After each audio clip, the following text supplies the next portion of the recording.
You're listening to the Electronic Media Collective Podcast. You're listening to the Electronic Media.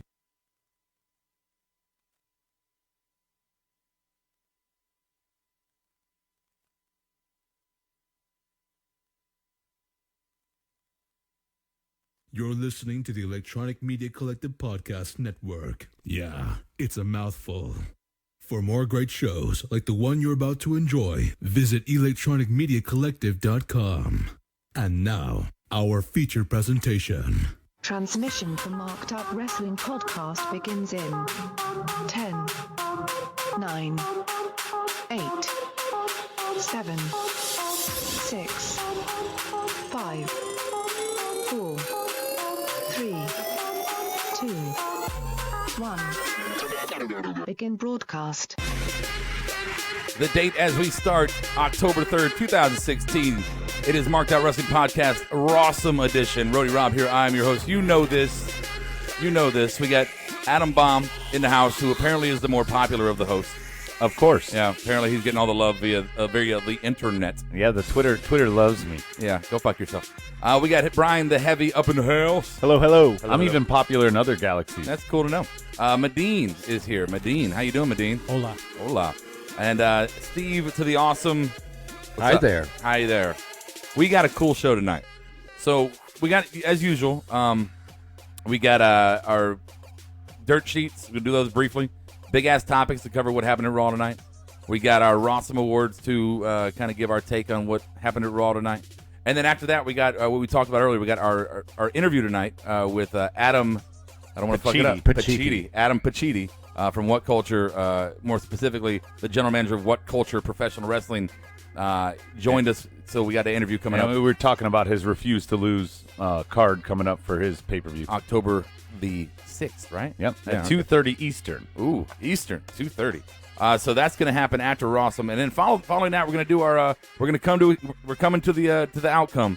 It is the marked out top 5. Hopefully, you shared with us on Twitter. I got you from the guys in the chat boards. I went back through the shows and wrote all those down. And just so the audience knows, only Rob has the final tallies. We have not been made aware yet. The rest of us. I'm very curious about this algorithm. Yes, that you speak. It's of. not a very difficult one, but we're going to go through all of our top 5 picks. We're going to go through some of your top 5 picks, some stuff we got from email, and some of those passive listeners out there who we don't hear from all the time. We really appreciate you joining us. But at this time, housekeeping.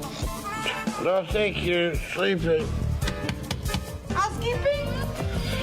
Come back in an hour. Here are your Marked Out Wrestling housekeeping notes. You can join us on our website at markedoutwrestling.com, on Twitter at SmartMarkShow, Facebook.com/markedout1, YouTube channel, Marked Out Wrestling Podcast, where we broadcast live every Monday following Raw. Our Google Plus page, Marked Out Wrestling Podcast, Instagram, Marked Out Wrestling, and our You Record Studio Smart Line, 704-444-0084. Get connected. Please go away. Let me sleep for the love of God. Housekeeping, you want me to jerk you off? What kind of hotel is this? Oh, it's you. Can you dig it, sucker? So,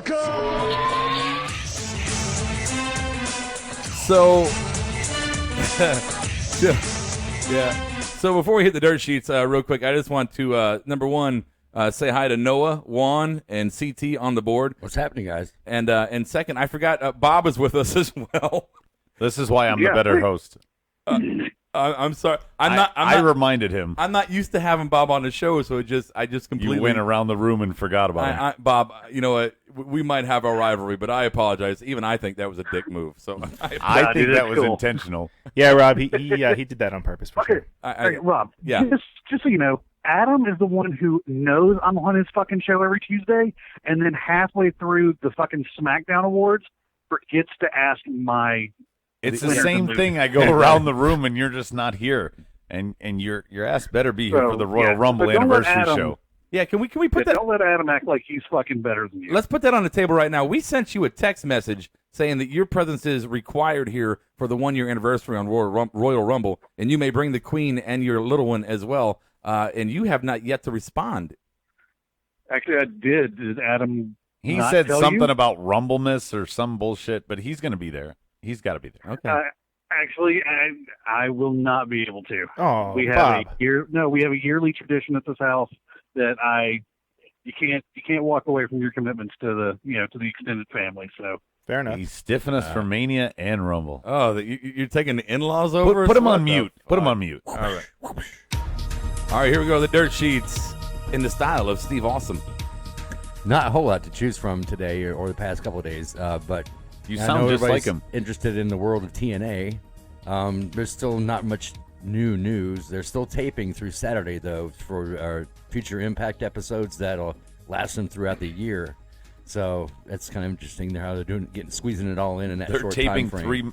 3 months worth Almost. of. Holy crap! And there's no word from Dixie about the company's status, even though the McMahon, the WWE still wants to buy him out, but unless you know more about it. Well, Brian. if I can just add to the TNA, it looks like. Hey, Brian, why don't you add to it? I will, Oh, Adam. please Yeah, do. Adam, I will. I'd like I to do will. that. Adam, this isn't SmackDown, okay? This is Oh, Raw. sorry. This is RAWSOME, all right? I'm in the same chair. Heel turn.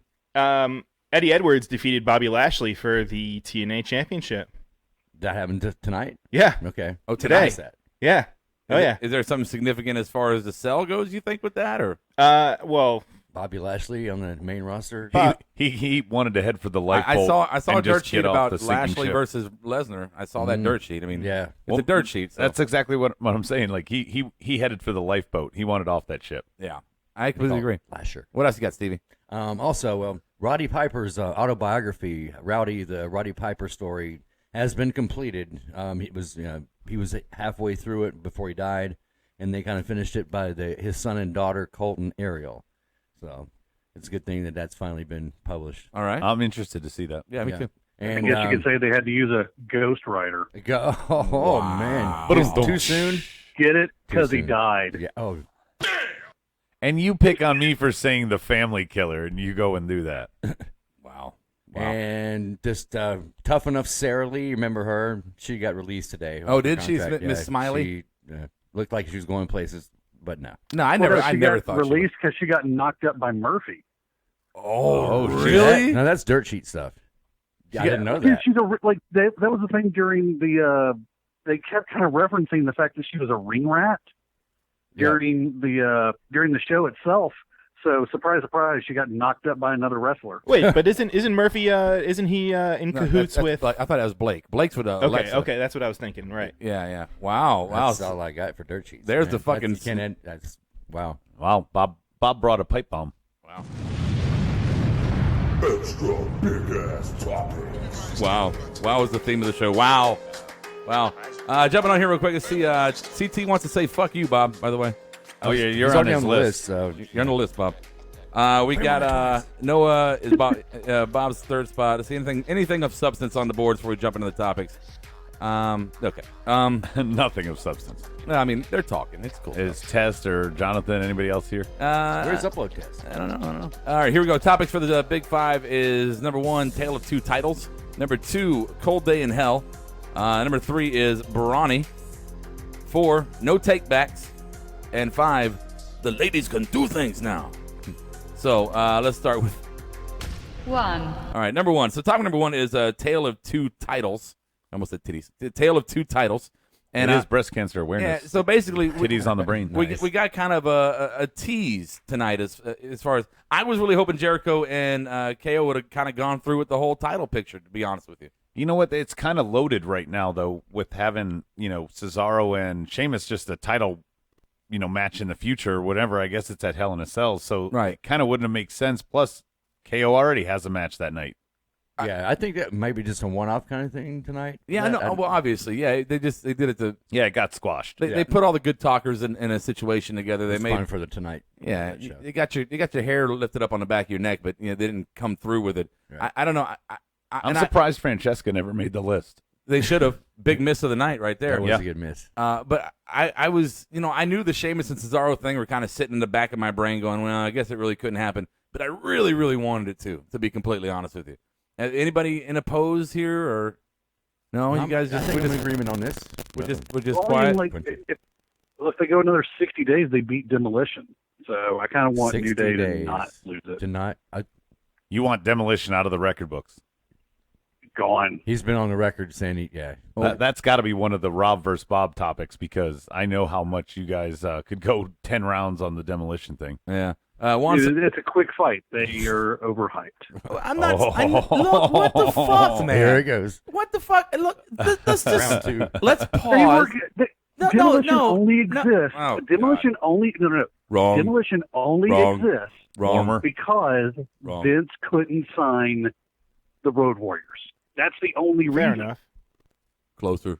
Oh, really? Because then he There's signed a the Road history Warriors of, in like, 1990. Comparable Then he ended gimmicks up signing between them, so- promotions, though. I don't know. Can I just finish this one thought? Let me put this shit to bed right now. All right, I have Ringmaster. never said I was a Demolition fan.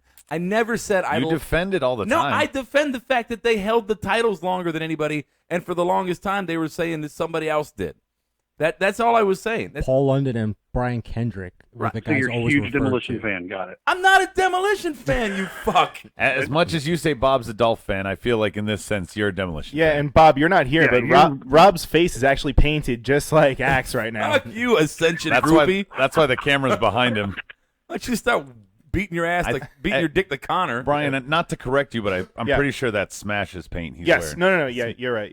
No, I'm a big Kiss fan. It's Gene Simmons. Kiera was supposed to be here as Crush, but Yeah, Kiera had to do her wife. She did the kids tonight. So, anyway, so I don't know where to go. I mean, you got Seth and KO. I don't know where to go. You guys just suck. Seth and KO, not much advanced on the storyline tonight. yeah, we got so much other things Just to talk fueling about. the fire. Yeah, if you guys have some questions about the first segment, then fucking shoot them. But otherwise, 2, all right, fuck you guys. All right, here we go. Sorry, Piggybacking on the sorry, first one, intergalactic champ Zim. I don't mean to be whiny.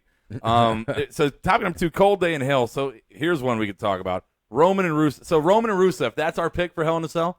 That's what they think is gonna ignite the You know the what's going to fires. be worse is if that's the main event again over the Universal title. Because remember at SummerSlam, the U.S. belt was fought Roman after. is the main event. That's why. Right. And what if they do that again, guys? What if that's the main Is Lana event? going to be in the cell too? Well, No. it- No, she'll be outside. I don't. I mean, I think the last couple Hell in a Cells I can remember were not the main event, so it's not required to be. I mean, CM Punk Ryback was not the main event of the night. Actually, that one was. That was the debut of the Shield. That's how the show went off. No, this is well after the Shield. This is well after the Shield. They Who's did to another say that, when he took Heyman on the top of the cage and he whooped him with the kendo stick.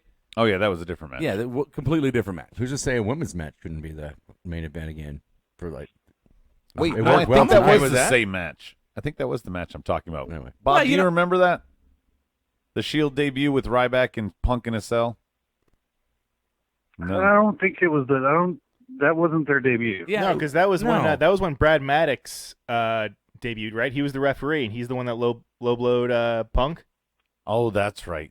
That wasn't right? And then yeah, he was the you're right, referee, you're right, and then you're he right, you're switched right. over. All right. Well, regardless. So in this situation, if we've noticed any match of Roman that was half a fucking lick of good was ones where they explored the fucking arena, right? Well, They- Extreme Rules kind of street fight right. style. So what are you gonna do? You can confide him to the place that he sucks the most at in the ring. And he Force just him to had a stand. cage match a couple weeks ago on Raw. I mean, what's he gonna do? Super I punch? remember how bad that went. Yeah, fart in church. He's gonna climb up to the top and fucking super punch off of it.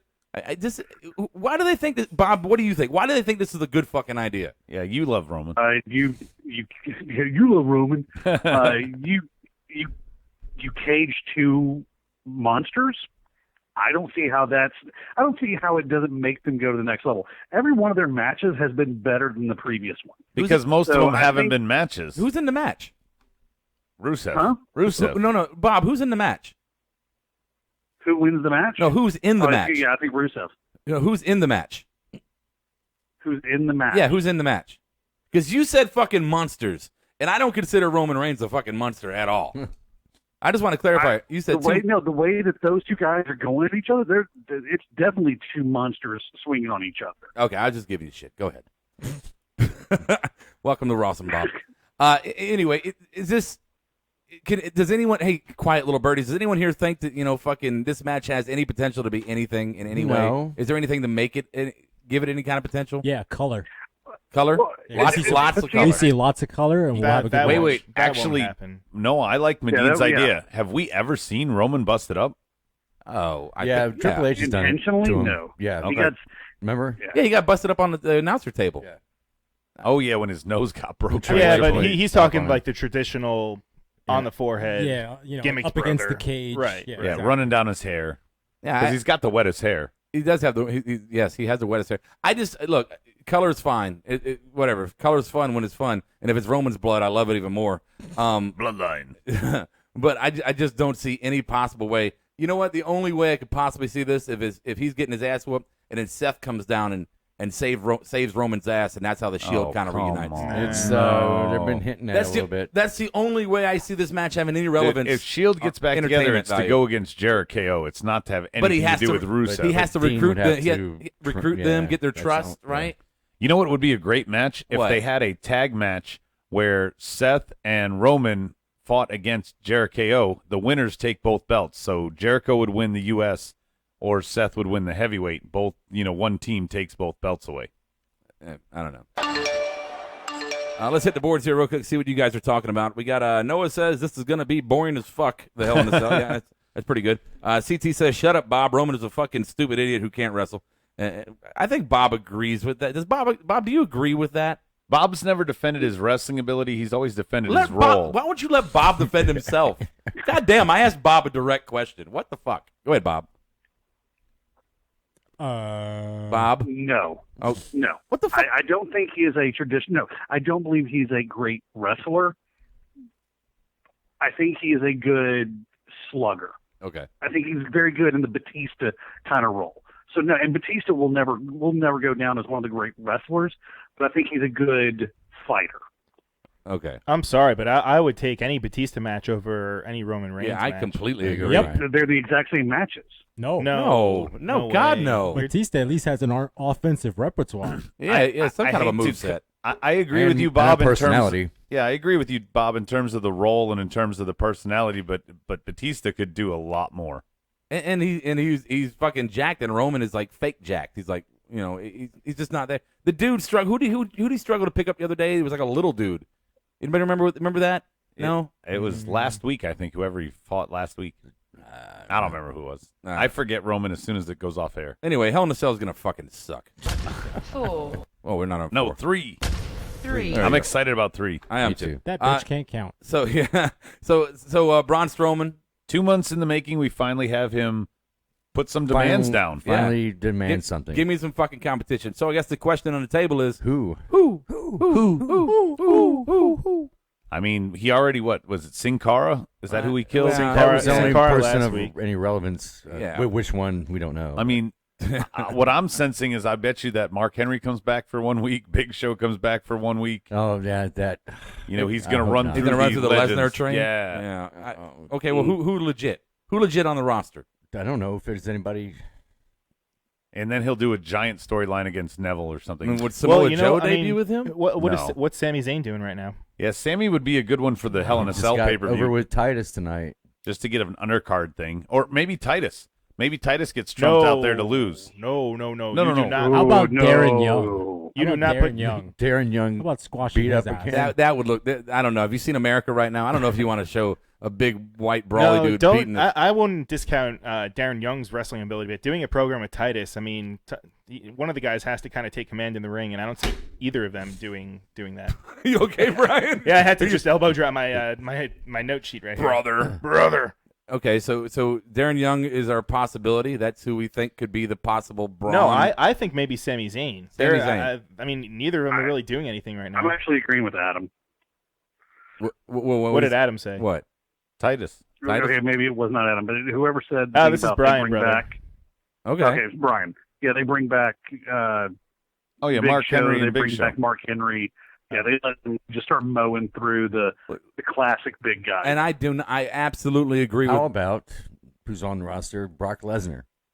No, not Hell for his yeah. first rivalry. Well, Steve. no. Eventually. No. Not right off the bat. I agree with Adam and Bob. I think yeah. You give him Big Show. You give him Mark Henry.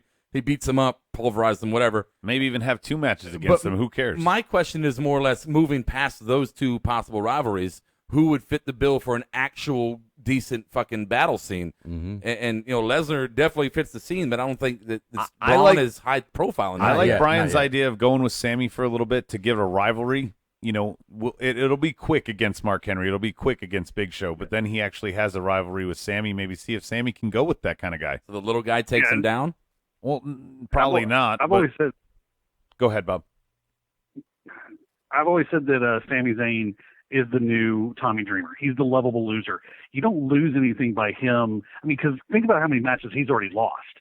You don't lose anything by him getting destroyed by a monster, but if it shows his tenacity of never wanting to give up, I think that actually benefits his character, even if it is a series of losses. Kind of like a Jeff Hardy moment with the Undertaker, that kind of beat down. He just keeps coming back for it. Well, right. And but the only match he did win, to what Bob said there, the only match he won was against Sammy against KO at the very end of their rivalry. But KO, of course, was going to get a belt push. So yeah. But to your analogy, Steve, the thing is, Taker had that big respect factor for the locker room. He was the general. I mean, Braun's not quite there. No, Braun's still the kind of the new guy. So I don't know. I mean, question is, will it be a new guy? Possibly. Yeah. But Sammy makes sense. Maybe it'll be a fucking cruiserweight. Who knows? 4. All right, number 4, no take back. So just a very quick one. And again, we just want to run through these top fives real quick. I mean, a lot of matches tonight at Raw. Not a lot of storyline really set into place. A lot of matches. 8 matches, I think we counted. But I want to talk about Gallows and Anderson because something bothered me here. And so before they had their little Golden Truth jobber match, they did this little video package of them beating the hell out of people. And Corey Graves is, doing this monologue about this voiceover about how just incredibly awesome they are, and they're just tearing up the competition, and they're brutal people, and this, that, and the other. And I'm like, no, not lately. You just squashed them twice at a pay-per-view and on Raw, and then you brought them out there. They did their thing, and that crowd basically said, "Nah, They squashed them at the pay-per-view before that as well." Yeah, they were getting boring at a certain point. Yeah, the crowd was not behind them at all, not even in a heel fashion. It was more like, no, you just kind of squashed them too much. You fucked them over. You know what's crazy, Rob, is right after the new club, the WWE club, split up, AJ was falling flat at first, and Gallows and Anderson were still doing well. Mm-hmm. Gallows and Anderson start losing matches, and they're irrelevant, seemingly, or becoming seemingly irrelevant.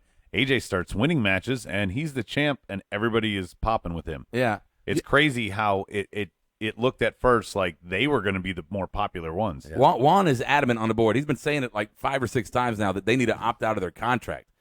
I'm not sure if that. Look, from a real life point of view, from breaking kayfabe point of view, I mean, they're getting fucking paid probably better than they've ever been paid before. Yeah, I would. But do you see them? Do you see them going more than a year, or is that possibly why they haven't been put over? Because they're like, you're not going to be here at year's end. So something's got to give. I mean, these guys, I'm sure they're kind of, like we're saying, they're kind of waiting. They're like, they're not getting any younger. We came over. Yeah, we came over because we wanted something, and so far it's kind of fallen flat. Maybe what they wanted was money. Well, maybe it was. Yeah, to keep that hot Asian wife. Exactly. CT's saying maybe they should get Bob Backlund and they could do Make the Club Great Again. Oh, no. Yeah, he did such a bang-up job with Darren Young. What's that, Bob? Or you just have a couple of months of them doing what their promo said they were going to do tonight. Start destroying all these stupid cartoon nonsense characters. Yeah, the gimmick killers. New Day. Yeah, and then in 2 months around, or even a little bit later, around Rumble time, you have the return of Finn Balor, and then you have 3 members of the Bullet Club back together again. They take the tag titles off of New Day once they beat Demolition's record. Finn's going to do an injury storyline when he comes back, no matter who has the belt. And I doubt he'll be back by the Rumble. Yeah, I wouldn't be surprised, actually, if KO holds it till Finn comes back at Mania. Well, let's see here. I'm just talking about the tag titles. Like right now, I think it's not like they're losing matches. They lost 2 matches against tag champs. Well, Finn might not be back till Mania, so if that's the tag title picture, that means they're not coming back in the title hunt until Mania? I don't know. So anyway, I wouldn't be based on the injury timetable, I could actually see him being a surprise Rumble entrant. Okay. All right. Well, we got a CT on the board saying sign Kenny Omega and have them all kick everybody's stupid idiot asses. Love that CT. No, James Ellsworth. Sign him. Yeah, yeah, there you go. We want to welcome. We got Jonathan is on the board. Jonathan's back. Jonathan's, and of course, sorry, no page sighting. There we go. There we go. We perfect attendance still. Dude, he almost didn't become Cal Ripken or Brett Favre. Yeah, I agree. Yeah, Juan's saying the tag division is shit. He says it every week, and there's truth to it. But of course, Juan thinks everything is shit, so it's all good. So welcome. Come on, Juan. The tag division gave out 3 belts to women tonight. Yeah, well, Enzo and Cass. Oh, Enzo. Okay, all right. Where were we at? Number 4? No, 5. I derailed you. Yeah, with that one. You fucking suck. 5. All right, number 5. Wait. Damn it! I didn't get the fucking soundbite ready. You know, times are changing. Ladies can do stuff now. And you're going to have to learn how to deal with that. I'm sorry, I wasn't listening. What'd you say? Is he talking to me? Right. So we have a women's main event on Raw, which is the first time since Trish and Lita, right? Second time total, I think. Second time. Oh, that yeah. So they were the first. So right. Yeah. So obviously, oh God. So I thought the ladies. I mean, a match is well worthy of. It was, and Medine had a bit of a gripe about the fact that her tap out was, kind of like, her finger like she was hitting the fucking bellhop counter bell. That's what it was like. It reminded me Come like get my bags. It reminded me like the Gargano Ciampa match versus Revival. You had such a great match, and then that weird ending. Like, why didn't you reach for the ropes? She was like doing the maybe in this the case, ref won't see it, and somebody will save me. I don't know. Maybe they let a main event, but then they pull the old time card. Like, you only get this long in your match. Well, they had a pretty decent length of a match. Yeah, I think the problem is maybe they didn't have enough false finishes, and just for it to just end like that. The problem was Dana Brooke got beat up. Yes. In defense of Charlotte's tap out, the bank statement fucking legitimately hurts. Like that's an old submission move. Like, you saw her like barely like tap down because her neck was wrenched way the fuck back. She then immediately started slapping Sasha's arm really hard after she did the light tap on the mat. Do you think she forgot the safety word? No, wow. I think she tried to get the tap out done and then immediately was like, "Fuck, I'm in severe pain." That's what I saw too. I kind of we all got the joke, Adam. I saw it too. I kind of saw that she was being stretched so high that she couldn't really slap her palm. Her fucking fingers were like, "This is as close as I get to the fucking mat." Let me hit you. Kind of pulled up. You couldn't. And then she was tapping her forearm on top. But regardless of the tap, I thought the ladies, and I agree with Juan here, which Juan has a positive comment. Yay, Juan! Juan said I give the girls 10 for an effort, and I give them 10 for effort. Yeah, but is he saying 10 for effort and what actually happened was shit? I'm not going to read into his negativity, but I'll say I thought the ladies, the old A for effort. Yeah, the ladies held their own as the main eventers tonight. They put on a show, and it was well worth it. I believe that wholeheartedly. And now the new women's era belt, for at least Raw, has been held 2 times by the only 2 people to hold it. Yeah, so this time maybe Sasha will hold it a bit longer. Well, Charlotte might be taking a little hiatus. I don't know. And I can see Bayley kind of slipping in right there and kind of fitting going right to the top. Well, no, it looks like Bayley's going to fight with Dana next week, I would imagine. Emma. Well, Emma's coming back. I'm sorry, Emmalina. Let me correct you. Emmalina looks like she's getting sort of a Eva Marie gimmick, but the Raw version. Well, you know how I feel about Eva Marie too. So right, 50 Shades of Grey. Brian's happy. I know how you feel about everybody right now, Brian. A cool breeze gets you. Well, here's the question back on topic here. Is it over? Is Charlotte Sasha over? And if not, does Charlotte win the belt back? Well, remember, we did have on a dirt sheet a while ago, I don't know if this is what you're about to say, Medine, but Charlotte taking time off? Nah, I was going to say Charlotte and Sasha will never be over. I think that's your Sami Zayn, Kevin. Triple H, The Rock. Triple H, Rock. That's your Cena, Orton. That's what that is. Well, it's going to ebb You and can flow. always go back Trish, to it. Lita, whatever. You can always go back. And here's Juan he's clarifying. He said, no, the girls did great. So, okay, Juan. The only rivalry you can never do again is Eddie and Benoit. So Noah has a comment, Adam, that I think you will find quite possibly offensive. All right, hit me. He says Charlotte's moonsault is better than Lita's ever was. Oh, it's apples and oranges. There were two different moves. Yeah, 2 different. No, moves. the way he's referring to you have declared war with Adam. Oh my God, the way Lita held her form the whole way down, even when she missed the mark, she would still hit it and save it. I'm sorry, there's no way that's comparable. That corkscrew that Charlotte did tonight was impressive, but she did it once. You're talking a moonsault?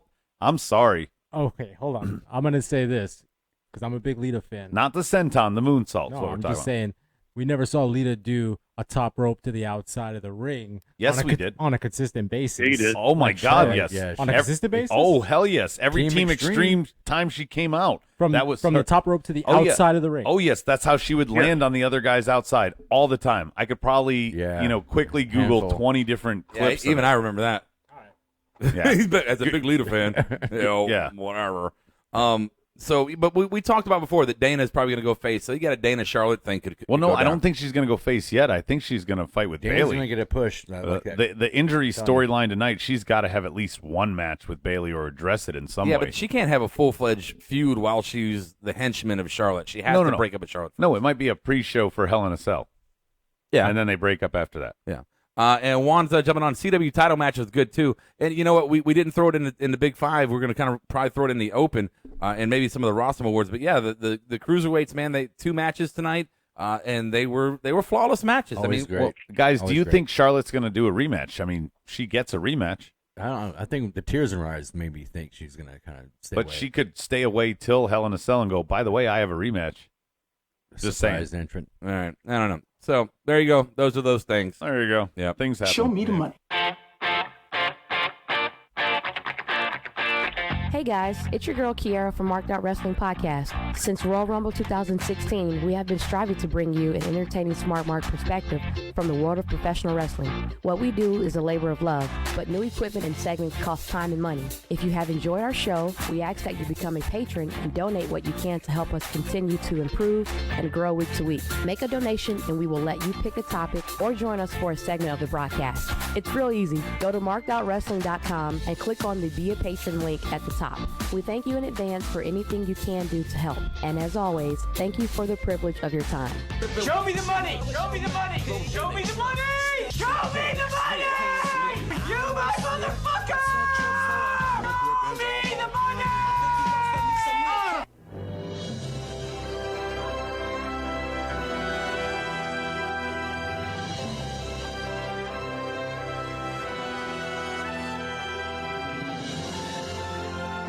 And now it's time for the RAWSOME Awards. And your host, Rody Rob.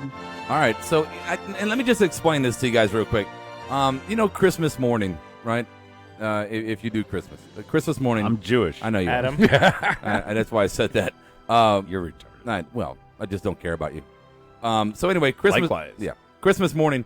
You wake up and you got to open all your fucking your clothes and your socks and your stupid little fucking gifts before things we do for 8 days. Yes, exactly what you guys do. All right, so you gotta we just last longer. Shut up. So you got to do all that stuff, and then you can finally get to the good meat and potatoes. And that is tonight's show is about. So if you're wanting more recap on Raw, we're going to give a little bit more towards the end. But we kind of wanted to get through Raw tonight. A lot of matches. It wasn't a bad Raw. It wasn't the greatest Raw. It was a Raw.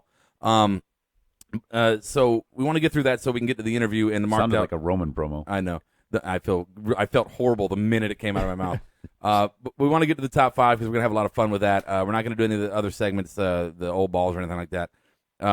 So that's what's going on. So RAWSOME Awards. Let's start with the first one. Well, that needs to stop. Booker Botch Award. Booker Botch Award. So let's start with Bob is on the line. Bob, Booker Botch Award.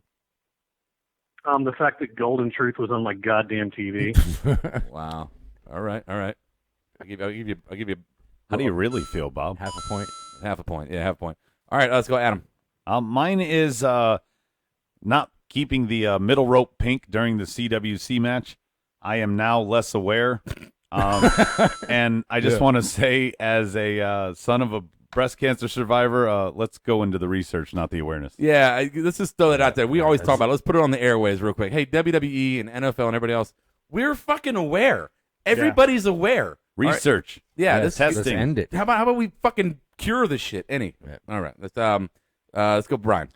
I had Titus versus Sami Zayn. I thought having someone that could kind of, mesh a little bit better with Zayn would have been better for the LA crowd, especially because Rosita is not even an hour away. All right. PWG crowd. Juan's jumping the gun. Juan says my RAWSOME Award goes to the guy that stole Kim Kardashian's jewels. Oh. Yeah. Let's go, Medine. I'm going to go with Seth Rollins interrupting the New Day Jericho match. I didn't like his presence in it. Yeah, it was necessary. He really didn't need it. Steve Awesome. I had Enzo fumbling with the belts under the cover. he struggled with it, and then he turned the belts over. It was a whole fiasco. You were less aware, too? Yeah, I was less aware. My Booker Botch Award was having Ashton Kutcher and other dude actually... Danny Masterson. Yeah, thank you. Actually plugging a television show when they should be calling a fucking match. Yeah. I don't mind the commercials, but in the middle of a match? Absolutely horrible. Absolutely horrible. Wait. CT says, gimmick infringement, Bob. That's my fucking line. Booker Botch Award for Jonathan goes to the WWE for putting 9 hours of wrestling every damn week. Upload test Booker Botch was TK Perkins, basically losing clean to Kendrick since eye-rake isn't illegal. Too early for a clean loss for Perkins. I don't know. I was okay with it. It wasn't for a title, so I mean, it wasn't. It extended the rivalry. Yeah, but he didn't really do anything kind of too dirty to kind of get the upper hand on TJ to lose like that. Well, there's only been one dirty thing so far, period, that's happened in CWC, and that was a couple weeks ago when Kendrick turned on him after the hand raise. Yeah, so I mean, it is what it is. The Debbie Downer Awards. The Debbie Downer Award. Let's start with Steve Awesome on this one. I always get points for this. Roman Reigns opening the show once again. And the crowd got, I mean, the boos were so loud. It was just ridiculous. Yeah. Cheap pop. Horrible. Cheap pop. And they let him. That's Steve's cheap pop for Mark. Can I just say, how bad is it when Lana's cutting a better promo than you are? Yeah. Yeah. Fucking garbage. All right, go ahead, Medine. Not enough, Stephanie. All right. Bob. Guest house. Guest. I hate them. Yeah, they are. It was garbage. It was total bad acting, just like all the movies. Let's go, Brian. Yeah, I had the same thing, Bob. I had Ashton Kutcher and whatever the hell his name is. Yeah, I didn't even like them on commentary. I'd be okay with them on the show, but don't have them on commentary. CT says Masterson is on the list because he's from the University of Iowa. Fuck the Hawkeyes. Ooh, wow, another one on the list. That damn CT's list getting big. He's probably an honorary. Yeah, he didn't really go to school there. Juan says Debbie Downer's Roman as usual, and Adam. Mine is Roman really trying to get a pop from the crowd. Like, specifically that he tried really, really hard to go against them. He's like, yeah, they're all booing me. This is not working once again. All right. Let's see. We got Noah saying Debbie Downer is no Nia Jax. No Nia Jax. Yeah. My Debbie Downer was Braun saying, I'm the giftedest. I'm the giftedest. I'm the giftedest guy in the roster. Like, apparently gifted in a different kind of way, maybe. Like special, if you want to throw it out there like that. He's not fitting on any short bus. No, not at all. Did he go to CMS? Jonathan, I hate this. I hate to seem like the guy that lives in the past. Just saying, back then pay-per-views had more time between them, which gave more fucking time to build them up and make you excited about the damn pay-per-view. Well, so, yeah. Now, except for the joint except for the joint pay-per-views, they are a month apart right now from show to show. Yeah, like even though it seems like we're getting one every 2 weeks. Yeah, now Jonathan, if you're talking about the 80s, early 90s, okay, there was plenty of time. We had once a month. Four, yeah, one every fucking season. Yeah, so I mean, I don't know. Debbie Downer for Noah is knowing Roman versus Rusev is happening in Hell in a Cell. So yeah, I agree with that. Next one, Jobber of the Night Awards. Jobber of the Night Award. Let's start with Mr. Bob from Memphis. Jobber of the Night is Titus O'Neil's career. Wow. Dude, he went from gonna be like seemingly being posed to be the next thing to he touched Vince on stage to where now he's just jobbing. Well, I think he was jobbing before he touched Vince in that special way. Yeah, he pretty much was. I can't remember a time he had the tag, but from when I was watching, because remember I missed a lot of time. Trivia question: he was the Primetime Players were the champs before New Day. Oh, I was fucking watching then. I absolutely know, knew but that. I'm just saying that's the last time he did anything worth the fuck. They were champs one time before. Well, yeah, but he still does. He still does a lot. He's the behind ambassador. the scenes, exactly. Yeah. And that's kind of why I think he was on the show tonight. To be honest, I mean they're in LA. It's a big market. Okay, that's fine. Who's Bob just went? Steve. I'm gonna give it to Goldust tonight. He for an old guy, he was selling all over the ring tonight. I don't know if you guys noticed it, but taking some really hard licks. Bob noticed he was on his screen. Your Old Balls report brought to you by Steve Awesome. Let's go, Medine. Chase Silver, is that the kid's name? Yeah, that's it. Yeah, that guy. All right, that was quick and easy. Brian. I had the Peter Pan looking one during the Peter Pan. Yeah, looking with motherfucker the green tights. Yes, yeah. the Hispanic-looking hacksaw Jim Duggan-looking. Yeah, I don't know. Yeah, that's what I was thinking. I call it the green jobbler. Duggan-looking Wow, motherfucker. the green jobbler. The green jobbler. All right, let's go, Adam. Mine is Hyde and Kelso. You guys already covered it, but I thought they made him read from cue cards during their whole thing, where Jericho and KO were holding their own, and these guys are just, I don't know. They were garbage. Exactly. Job of the night for Noah is the guy that jobbed to Braun. That looked like a mix of Chris Hero and Adam Cole. Wow. Yes. I thought he looked like fat Christian Bale. Yeah. Juan says Jericho, which I think that's a good consideration. Jericho taking the pin so the champ doesn't have to. Is there any more? Okay, no. So our next one is going to be my jobber. My jobber is Titus O'Neil. There you go. Easy enough. Holy shit award. Holy shit award for the RAWSOME Awards. Let's go. I'll start this one, and then we'll go to Bob. Bob, you did a jobber, didn't you? Yeah. Okay. I started off with Titus. Yeah, Sorry. he let it off. We've been literally doing production. See, it's easy to forget him when he's not in the room to go around. We've literally been doing production all fucking day long since this morning, so my brain is so fried right now. Don't worry. Oh yeah, I'm telling you, mine is going to be Kofi Kingston doing the swimming joke that the New Day doesn't swim. Like, holy shit, you really did that. Okay, Adam. My holy shit award was TJ losing clean. Holy shit. You know, I'm kind of with Brian. I think he said it earlier. Like, I'm surprised he didn't have something screw job, hook or crook, some kind of ending for his first loss, but it was clean. Yeah. Jumping real quick, and I was trying to remember this part, but yeah, Upload Test says that the green jobber, Cesaro and Sheamus had a hard time picking him up. Yeah. Did you notice that? All right. We got holy shit. We got Brian. Yeah, I agree with you, Rob. I the part that we can't swim, or that we don't swim. Yeah, I thought that was kind of. I mean, they can say it. I right, can't say right, it. Yeah. Medine. That corkscrew moonsault that Charlotte did. Speaking of which, I just watched 7 minutes of Lita moonsaults and no top rope to the outside. Doesn't mean it didn't exist. I'm just saying. I'll show you. I watched did you watch any of the?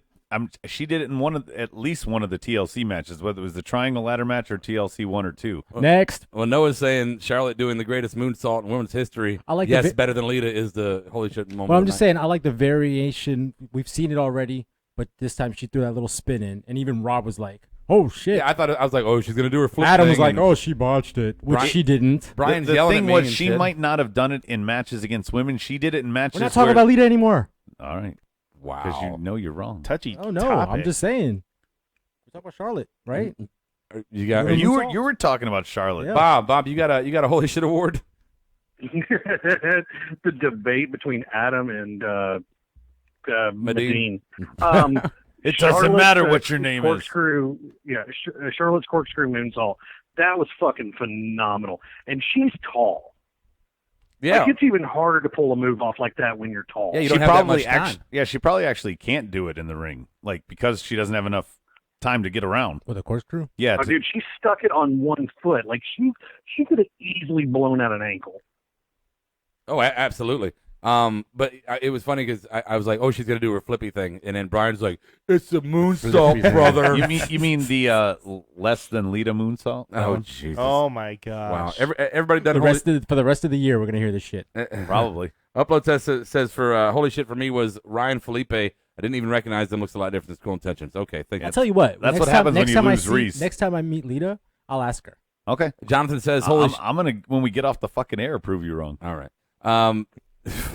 Jonathan says, holy shit award goes to Michael Cole for saying WWE 10 times in a single minute. WWE. Well done. Can I do mine now? Oh, I'm sorry, Steve. Fuck you, Steve. Oh, Steve. My bad. I still hear Braun Strowman for just the sheer strength tonight and actually fucking putting his foot down.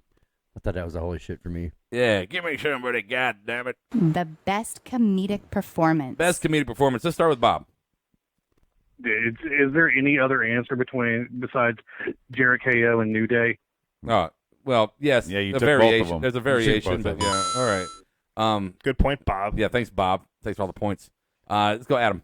Mine actually is specifically Xavier Woods. His reaction to when Jericho's threatening to put him on the list last, and both times, oh, you're writing me down a second time, really?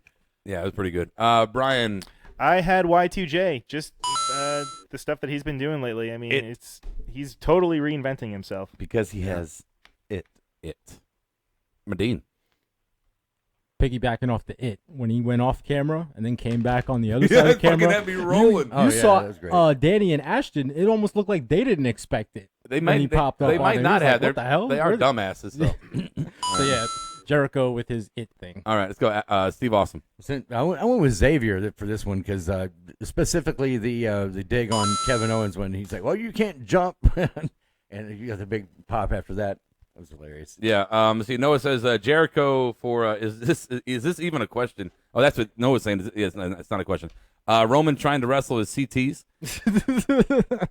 We want to welcome Mr. Me to the chat board. Mr. Me, welcome to the to Marked Out Wrestling Mr. Show. Me. Good to have you, Mr. Me or Mr. Meat. Oh, holy fucking shit! Mr. Me is a Roman fan. Oh, he's on the list. Roman is the best. Mr. Me his debut is right on the list. Mr. Me is on the list with Bob and Joker, says CT. So, Mr. Me, welcome to the list and welcome to the show as well. We hope you stick around for some fun stuff later on. So that was I had Jericho. I mean, Jericho, he's on fucking fire right now, and you'll hear it. I say it later in the show, but we gave him so much shit when he first came back, and weekly we gave him shit like how horrible he was, and not I. Okay, not sorry, Medine, but he's definitely he's just on fucking fire right now. Mr. Me says the list of genius. Okay.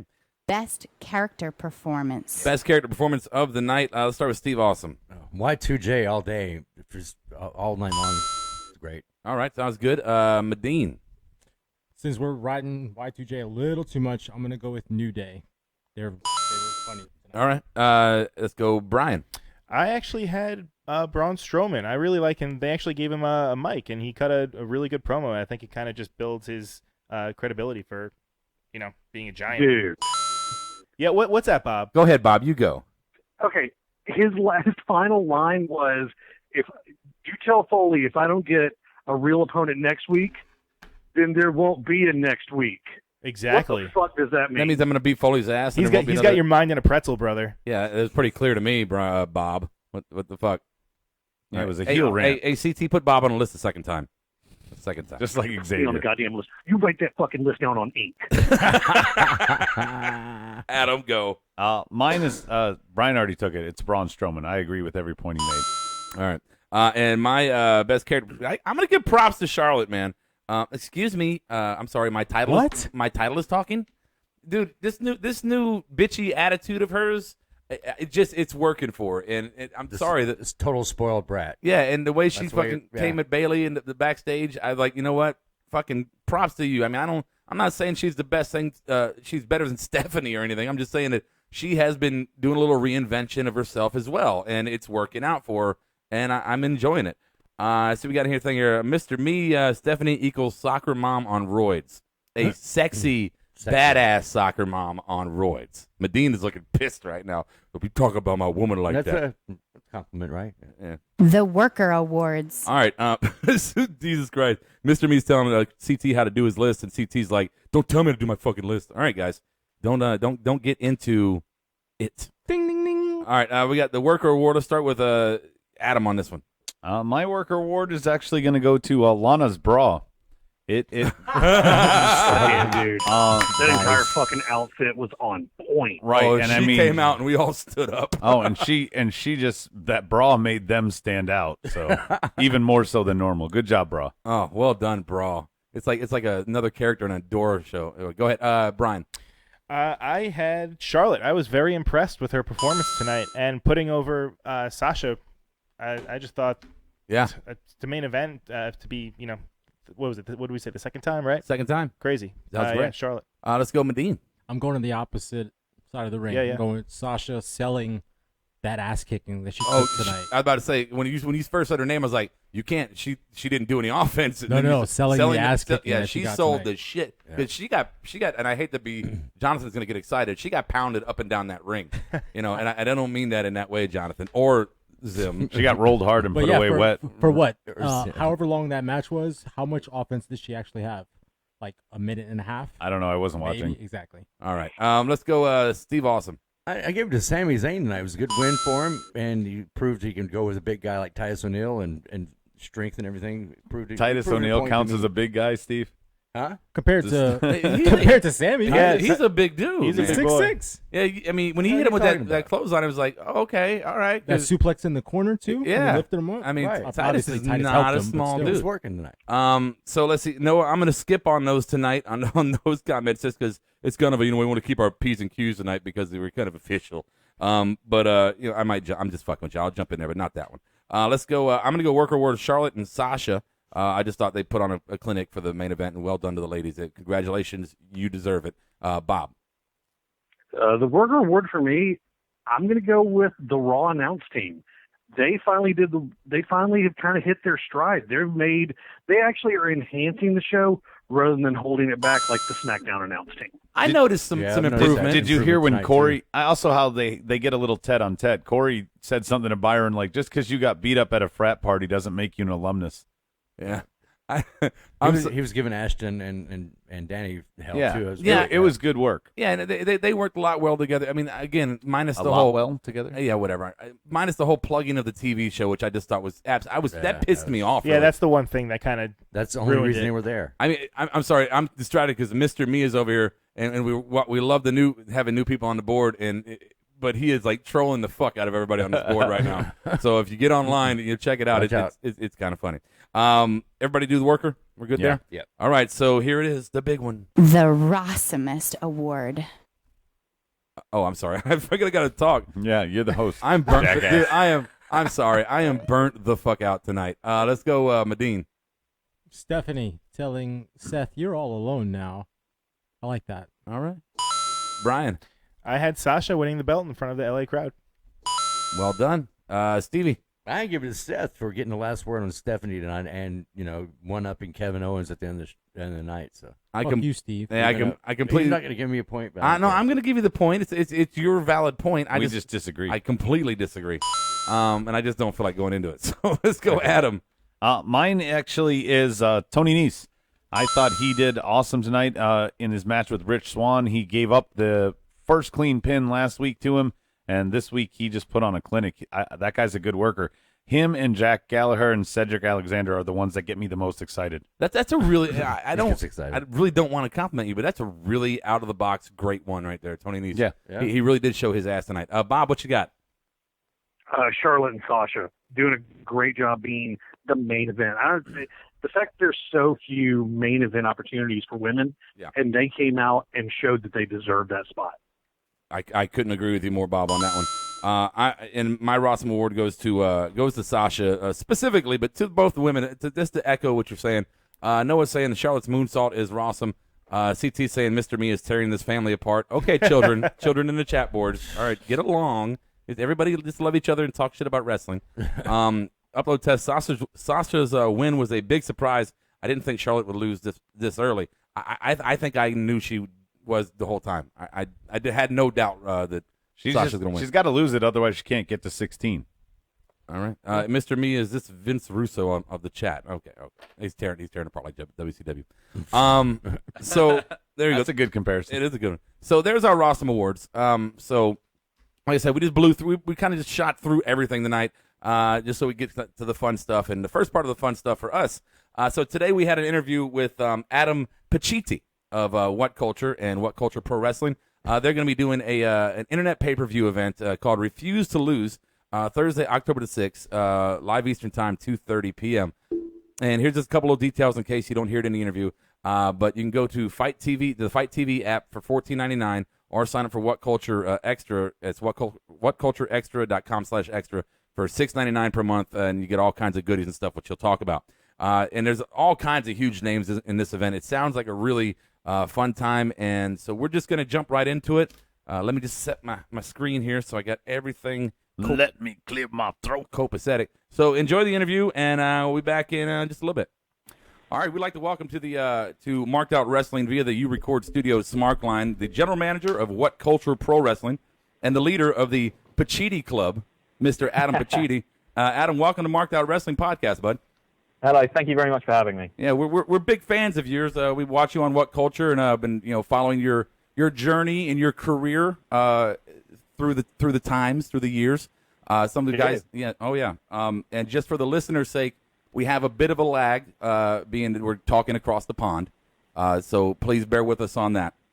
But Adam, you're coming in here for a special reason because you guys have an event coming up on what's it? Fight TV, I believe, what is the where you can look at it. Steve, you want to jump in on this? Fight TV, right? Fight TV. It's what? Well, I guess I'll let you explain all that.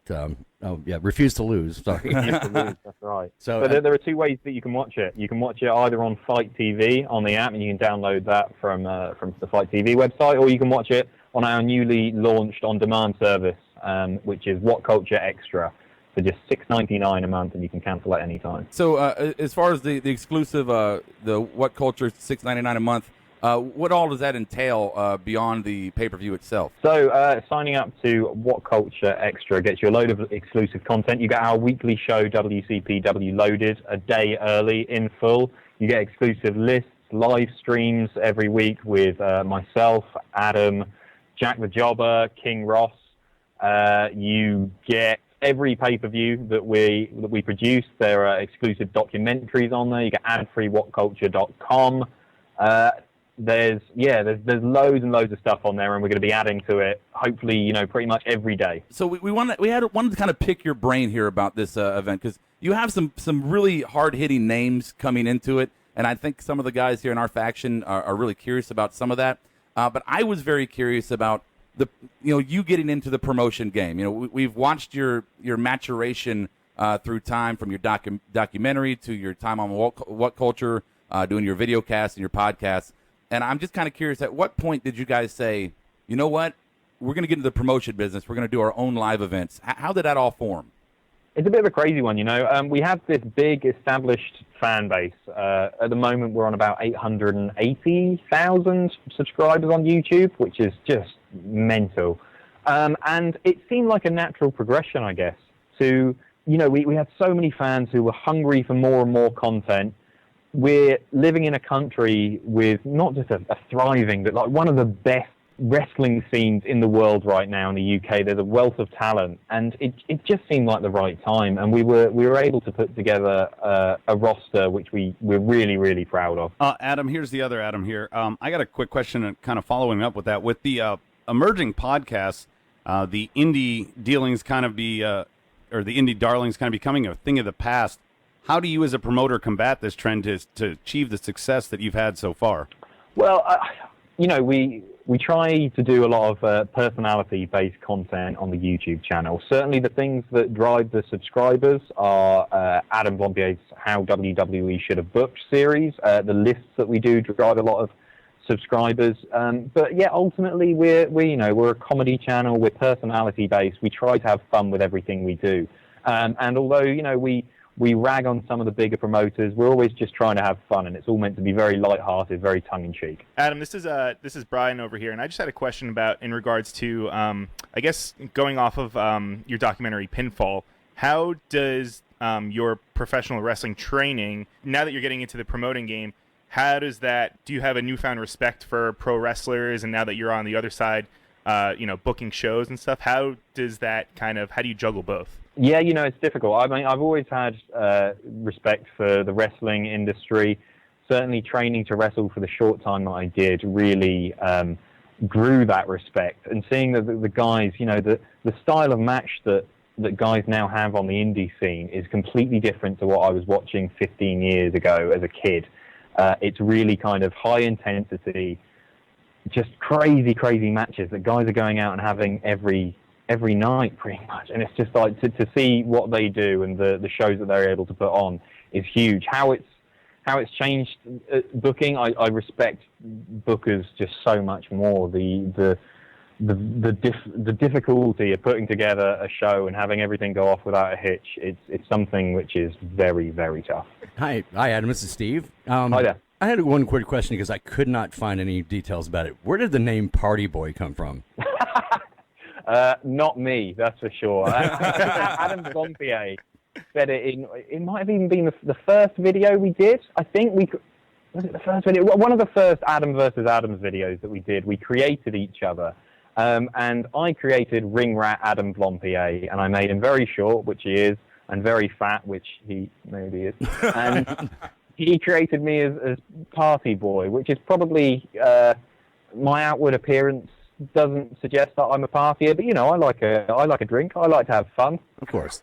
It's a doppelganger, so Steve absolutely likes to have a drink and have fun. So there you go. Within moderation. Yeah. Another question real quick, Adam.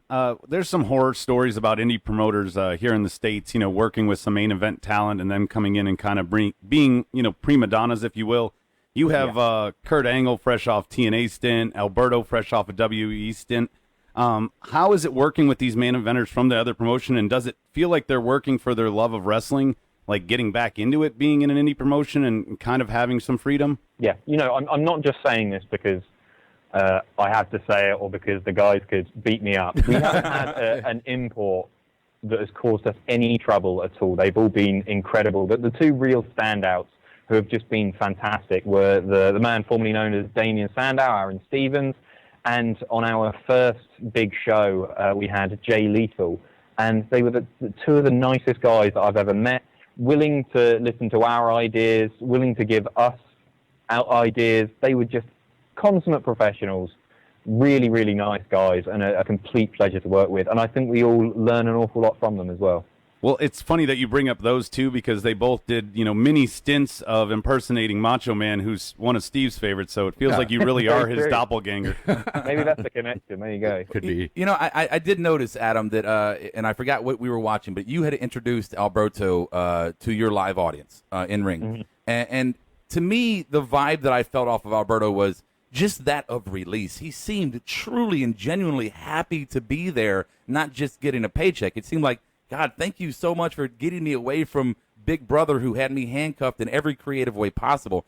Do you feel that with these guys? Were they truly burnt out up there in WWE? I think, yeah, in a few cases. Another one that stands out there is Sandow.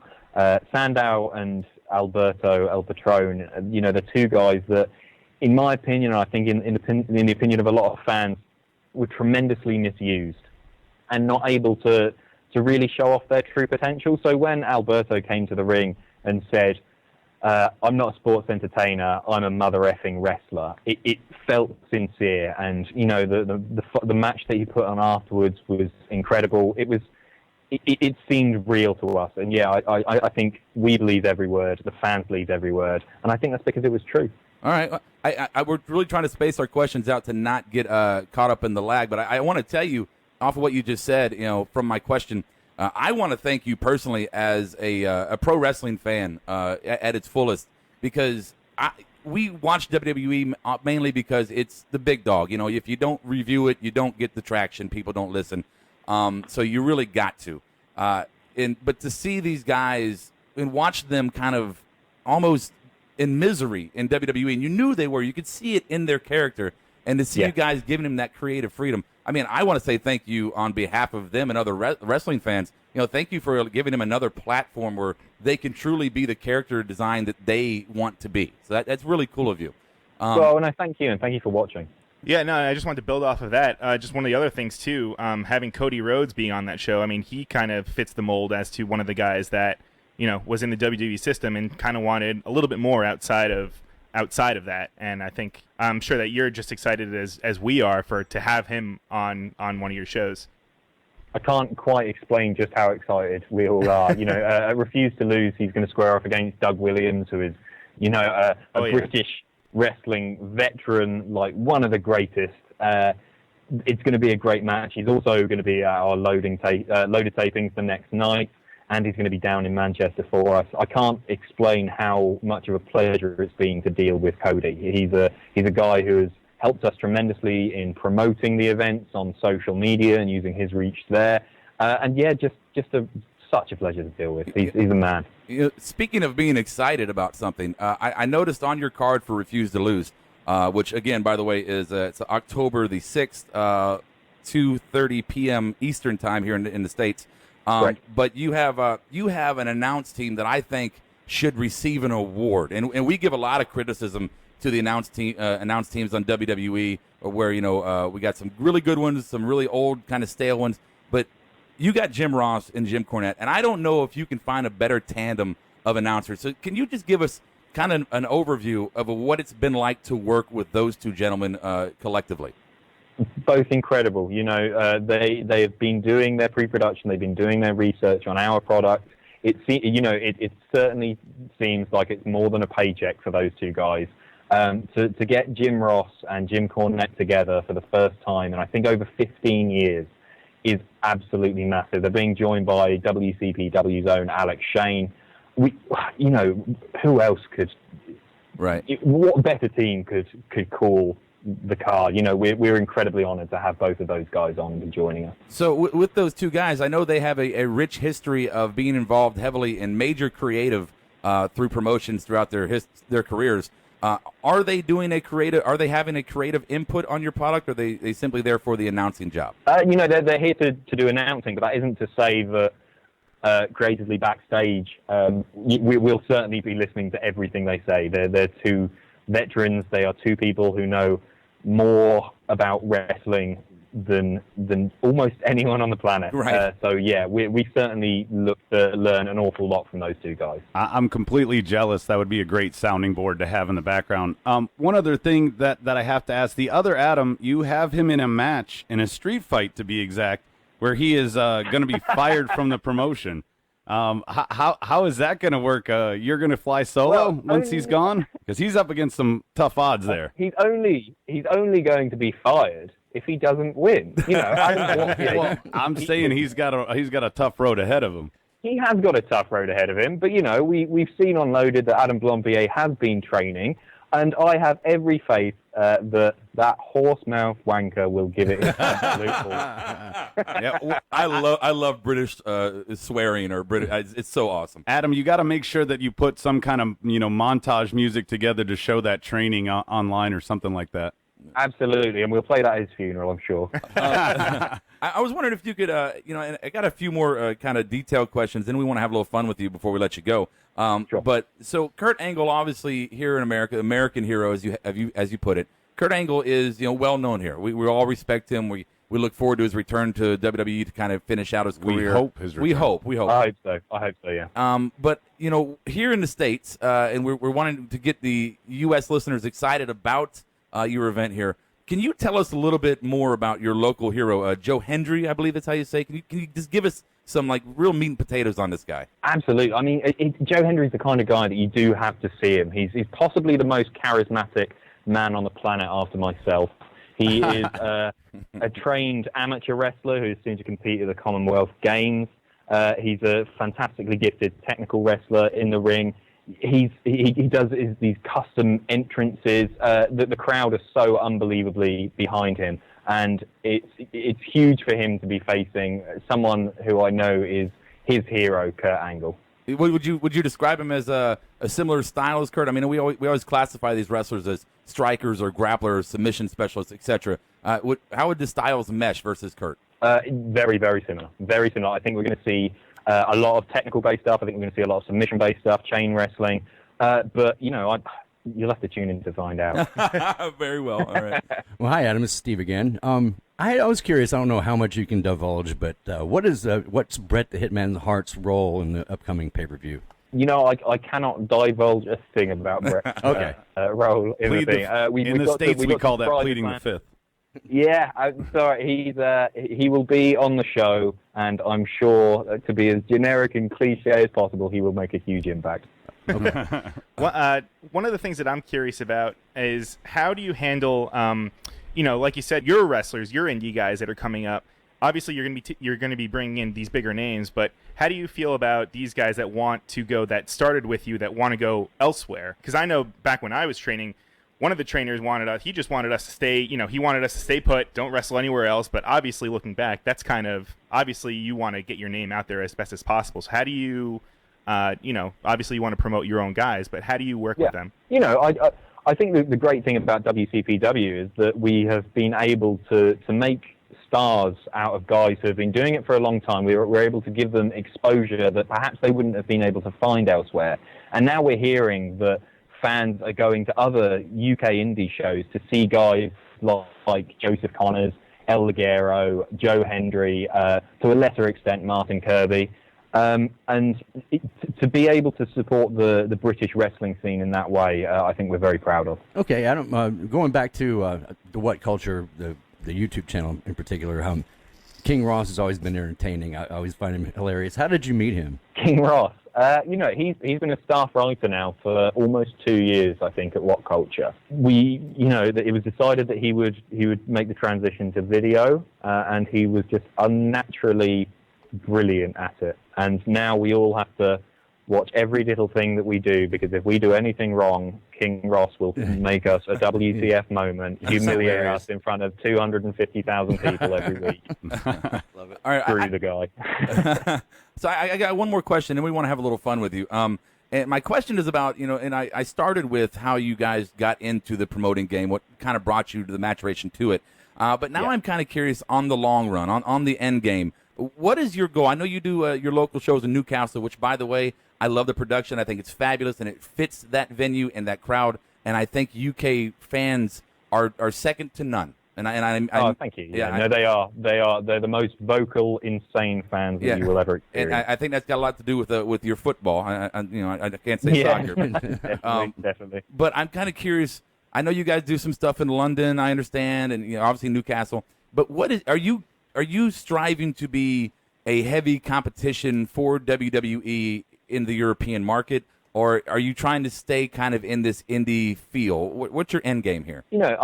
It's difficult to talk about an end game. I think our product is similar in a way to WWE, in which it's storyline based, it's narrative driven. I don't. Our goal is to continue to expand, to continue to give exposure to guys who absolutely deserve it, and hopefully continue to entertain fans. We would like to be not just all over the UK in the coming months and the coming years, but we'd like to be worldwide. If we could get WCPW visiting North America, Canada, wherever there is interest, we would love to go. We're probably a fair way away from that, but that's our goal, certainly. Okay, well, I say this just to kind of, suck on the teat, if I will, but if you need any help, just let us know what we can do.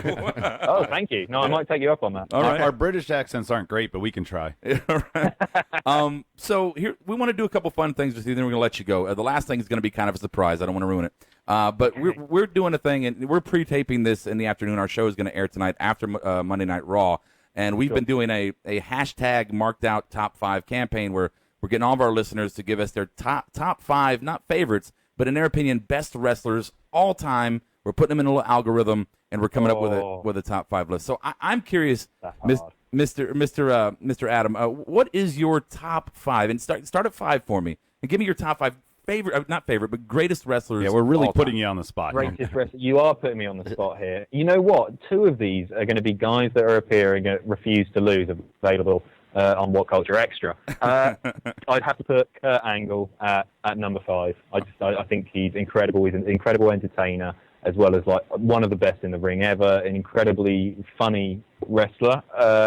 Chris Jericho would be number 4, just because he's still going out there, and I think he's the star of 2016. He just keeps reinventing himself, keeps doing incredible stuff. When he first came back on the scene from his Legends contract, or however you want to call it, we had big doubts and we had criticisms daily, and then same here. He's just grown back on you, and he's so over right now. It's been fabulous. Yeah, he's great. He's doing incredible things.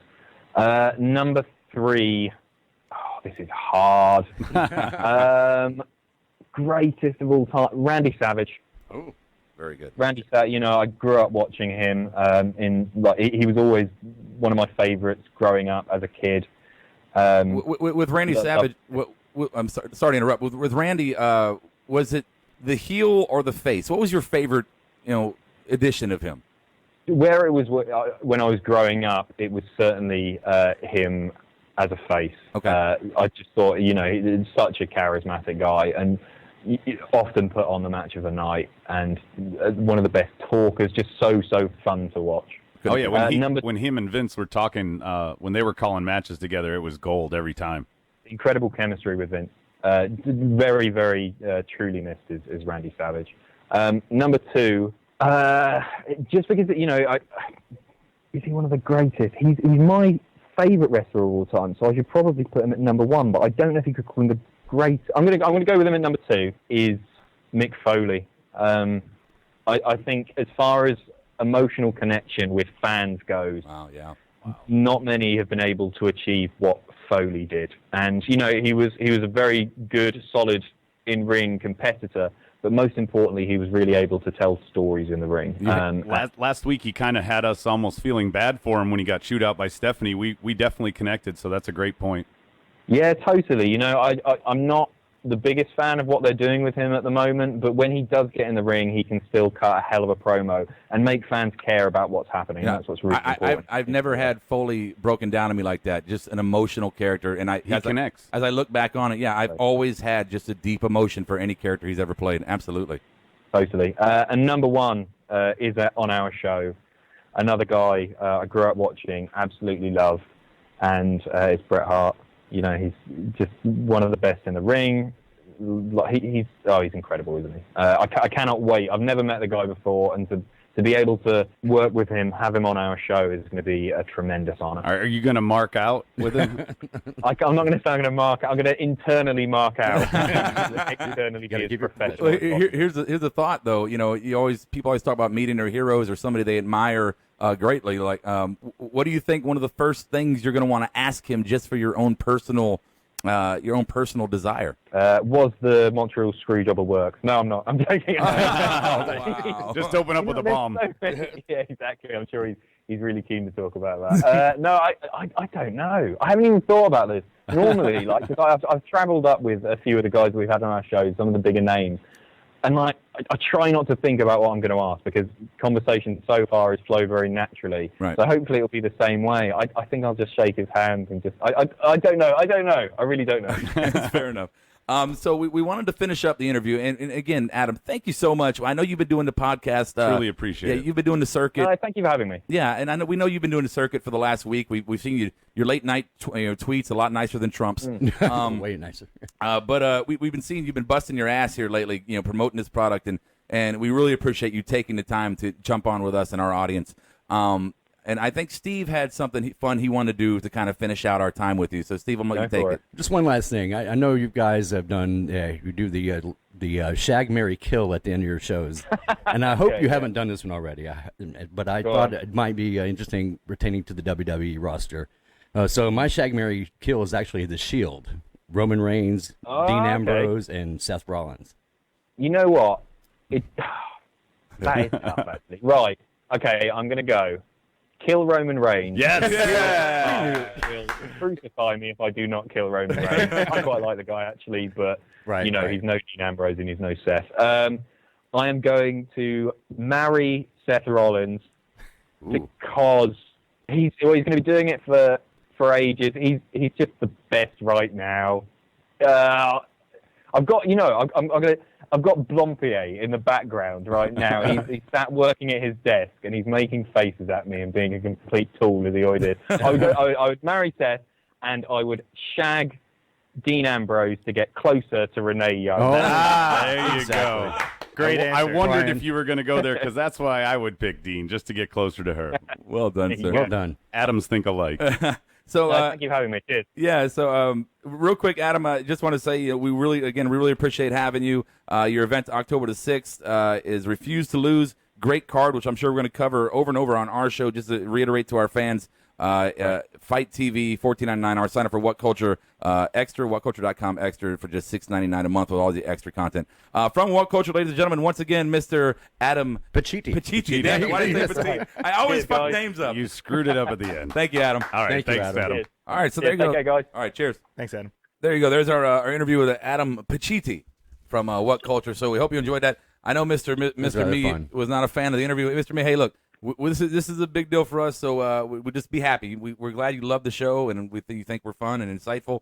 Be happy for us. This is a big moment for us. And good pay-per-view there. Right. We're less than a year into our podcast, and we've made some strides, and I think this is a really good one. So we're all very happy about this. So, again, we hope you enjoyed the interview there. I liked his list. I did like his list. For being put on the spot, that's a very tough question. So he segues into what we're doing next. And he came great with 5 right off the cuff. Right, and that is a great segue. So let's get into it, people. Let's start some fucking fighting up in here for the hashtag marked out top 5. Top 5 wrestlers all time. You got to be the referee now instead of the ringmaster. I know. So hey, yeah. Are you going to do it? Are you going to Are you going to give us the composite 5 first? Then we're going to each do our little individual. Yeah, so here's what I'm thinking. I'm going to run through. We have a lot of submissions, so I'm just going to run through a couple of the highlight submissions, kind of just their name and what they put in, and then we'll go around our table here. Excuse me. We'll go around our table here, and then we'll throw ours out one by one, and then after that, we can have a melee at each other, okay? And of course, if we interject, it's because we're passionate and we're emotional. We want to talk about it now, so that could happen. Yeah. So basically, kind of as the lists are going, write down these random ones you completely disagree with. Right. So so bear with me as I go through, because again, a lot of submissions. I can't get to all of them. I just kind of want to highlight some of our passive listeners and our regular listeners. And when's alike. the reveal going to happen? At the very end. All right. At the very end, I'm going to give what the algorithm came up with. So I want to start. Andrew Goodnight jumped on Facebook on the Marked Out page on Facebook. I found you guys a couple of weeks ago and been binge listening to the podcast while at work. Just finished up this episode. First, I hope Steve is all right, and I think Steve will probably address that at the end. And everything ends up working out. Secondly, my 5 best wrestlers are Shawn Michaels, Jericho, CM Punk, Stone Cold, and Ric Flair. Now, I can only assume that he put Shawn first and then Jericho, or was he going Ric Flair first? I think Flair was probably first. Okay, so that's how I had Flair first. So I didn't assume anything. I had Flair first, sorry. And he says, thanks for reading it if you did. Keep up what you guys are doing. I appreciate it. Andrew. Appreciate it. Yeah, Andrew, that's pretty awesome. So we got your Good list. Jeremy Levin, we ran through his real quick. We got Punk 1, AJ Styles 2, HBK 3, Y2J, Johnny Nitro. We had a big talk about that one. Who? Yeah, exactly. Yeah, you missed it last week. We got that list early in Johnny Nitro. We'll get to it. I don't see Nitro making. Wait. Just save your comment. So Zim, we're going to get to you at the end of the show. You get your own segment, Zim. Your own segment. Let's see here. Jason Hahn says he got some. Yeah, so he made this list on a variety of factors such as longevity, impact to their respective companies, and errors in mainstream media acceptance. He has number 5, John Cena. The champ. He says, like him or not, he's been the face of the WWE for over a decade, and he's pretty much their mainstream media presence with all the TV appearances and charity work. Number 4, he has Ric Flair. Said he carried the NWA and WCW during the 80s and the early 90s, probably looked up to the most by current wrestlers, arguably the greatest villain of all time. Number 3, Hulk Hogan. Not a fan of his work, but carried the WWF during the 80s and early 90s, arguably the best. So he's got Hogan above Flair. He does. Yes. Okay. And he's saying the best wrestling superhero, Steamboat Savage. People. So what? This is a good one here, Bob. This is just for you. Arguably greatest face of all time and the first major wrestling superhero. And while Steamboat and Savage may have stole the show, 93,000 people paid to see Hogan and Andre at Mania 3, and I agree with that. Number 2, he has The Rock. Number 1, Stone Cold Steve Austin. 2 most popular wrestlers. Profitable. So thank you, Jason, on that one. So we got another one. There's a couple more there. Dan O'Brien, number 1, Triple H. 2, Ric Flair. 3, Dean Malenko. 4, Jerry Lawler. 5, Chris Benoit. And Brian York jumps in. AJ Styles at 1, Randy at 2, Ric Flair 3, Kurt Angle at 4, CM Punk at 5. And Brian York was the guy on Twitter giving me some love. So right. Tune in tomorrow for the A-Team, Brian. Dan O'Brien, the former Olympian? No, Brian Danielson. And let me just run through these as fast as I can, and we'll get to the meat. I just want to get everybody their time here, especially our loyal YouTube live listeners, our watchers. Upload Stone Cold, Flair, San Martino, HBK, Hogan, Jonathan, Stone Cold, Savage, Hogan, Rock, Lesnar, Noah, Undertaker, Savage, Y2J, Punk, and Daniel Bryan. Juan, Hogan, Flair, Magnum TA, Terry Funk, and Dusty Rhodes. Might be a little. He switched that on me. Kevin had HBK, Austin, Flair, Cena, and AJ. 1 to 5, and finally CT had KO, Savage, Orton, KO at 1, Savage 2, Orton 3, Y2J 4, Matt Hardy at 5. So there are all of you listeners. I want to get as many of you guys shouted out there as I could. So I'm sorry if that kind of dragged for a minute. And thanks for everybody participating. Thank you for the submissions. And again, that was a sample. That was a small portion of our sample size. We appreciate all the other listeners who we don't hear from on the regular jumping in there with their top 5. So let's start it up. And let's go ahead and jump on Bob. Bob, give us your top 5. Okay. Let me just say, you can have all these criteria you want. There is one simple criteria. Did you change the business forever by doing an amazing job? Flair is number 1. Oh, they're going to go 5 first. Okay. Okay. HBK is number 2. You can argue 1 or 2 on those. I don't understand if your list doesn't have those 2. Harley Race is the prototype of villainy that is still existing today with KO. Taker revolutionized the big man, destroyed any chances for other big men that followed if they couldn't have mic skills and presence. And Antonio Inoki changed Japanese wrestling and therefore all of American wrestling forever. Okay. So you do know that you're Antonio, how do you say his name? Aoki. Antonio Inoki. You realize he's probably not going to make the big 5 at the end because you're the not going to make the big 5, but I'm right, so it's okay. Wow. All right. Steve Austin, have the honor, sir. Okay. I based mine on pretty much like Jeremy earlier, longevity and impact, and pretty much how they affected me and their title runs and stuff like that is hard to deny. So number 5, I had The Undertaker for much reasons like Bob. I have him right there, up there. He impacted all those WrestleMania moments alone define him. So yeah. I had him 5 for that reason. Number 4, Hulk Hogan. He was the face that ran the place for many years, way before John Cena. And number 3, I had Triple H.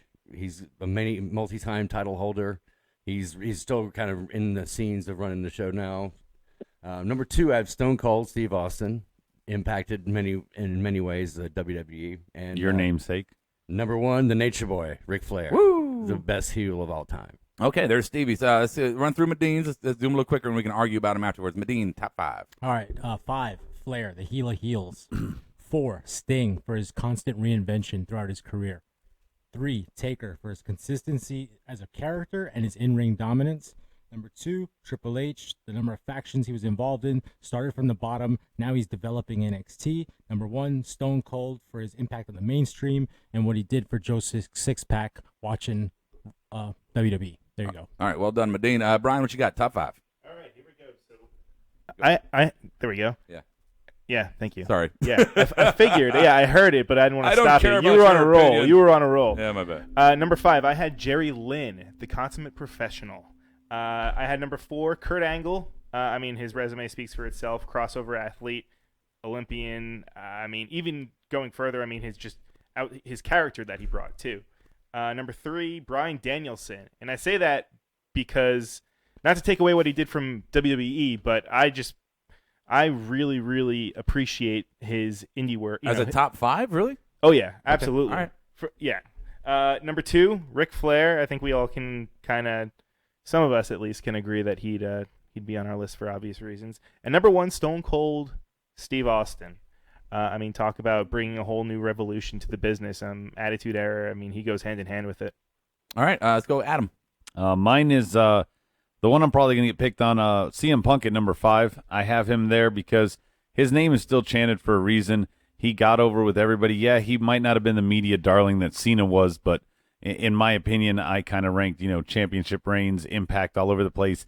He was the social media darling, if you will, where Cena is the media darling. I got number 4, AJ Styles. I'm sorry, he wows me all the time, especially when he's unleashed and allowed to go. HBK, it's already been said why, but he carried the company from the Hogan era to the Attitude Era, with Bret and Taker, of course, alongside him. But those 3 kind of had to go for a little while. Kurt Angle, exactly like what Brian said, Olympic gold medalist, unmatched, and of course he is just technical as fuck, and he's a great character. He's like a comedic heel. KO probably is kind of his style. And number 1, I got the King of Kings. Not just if you want to talk about impact, like Bob said, beyond wrestling, the guy's behind NXT now. He's learned the business. He brought so many guys in when he was rehabbing. He found Batista, and say what you will about him, stuff like that. He was mentored on and off from Ric Flair and everything. Triple H just belongs there, in my opinion. I heard Bob laughing. Go ahead, interject real quick, Bob. Why were you laughing?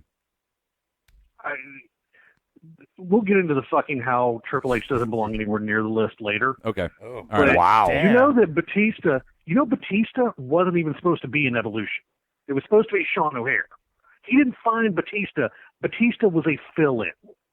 No, but I'm saying he found Batista when Batista was a bodybuilder and introduced him to wrestling. He didn't. That's not, but that doesn't make you a great wrestler. That means you're good at I'm spotting talking talent. about exactly my point is finding talent. He's now running NXT, and all these guys that are making headlines and carrying the company now came from his brand. Right. The very question was asked was, what are the 5 greatest wrestlers? Being able to spot talent isn't great wrestler. No, no. But Bob, you said in your statement of your list that these guys impacted wrestling beyond wrestling, and now you're saying that Triple H can't use that on his resume?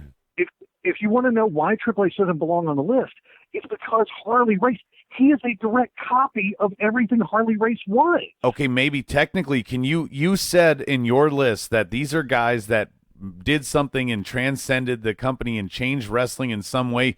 Triple H did everything that you said is your criteria, and you fucking put Antonio Inoki on instead.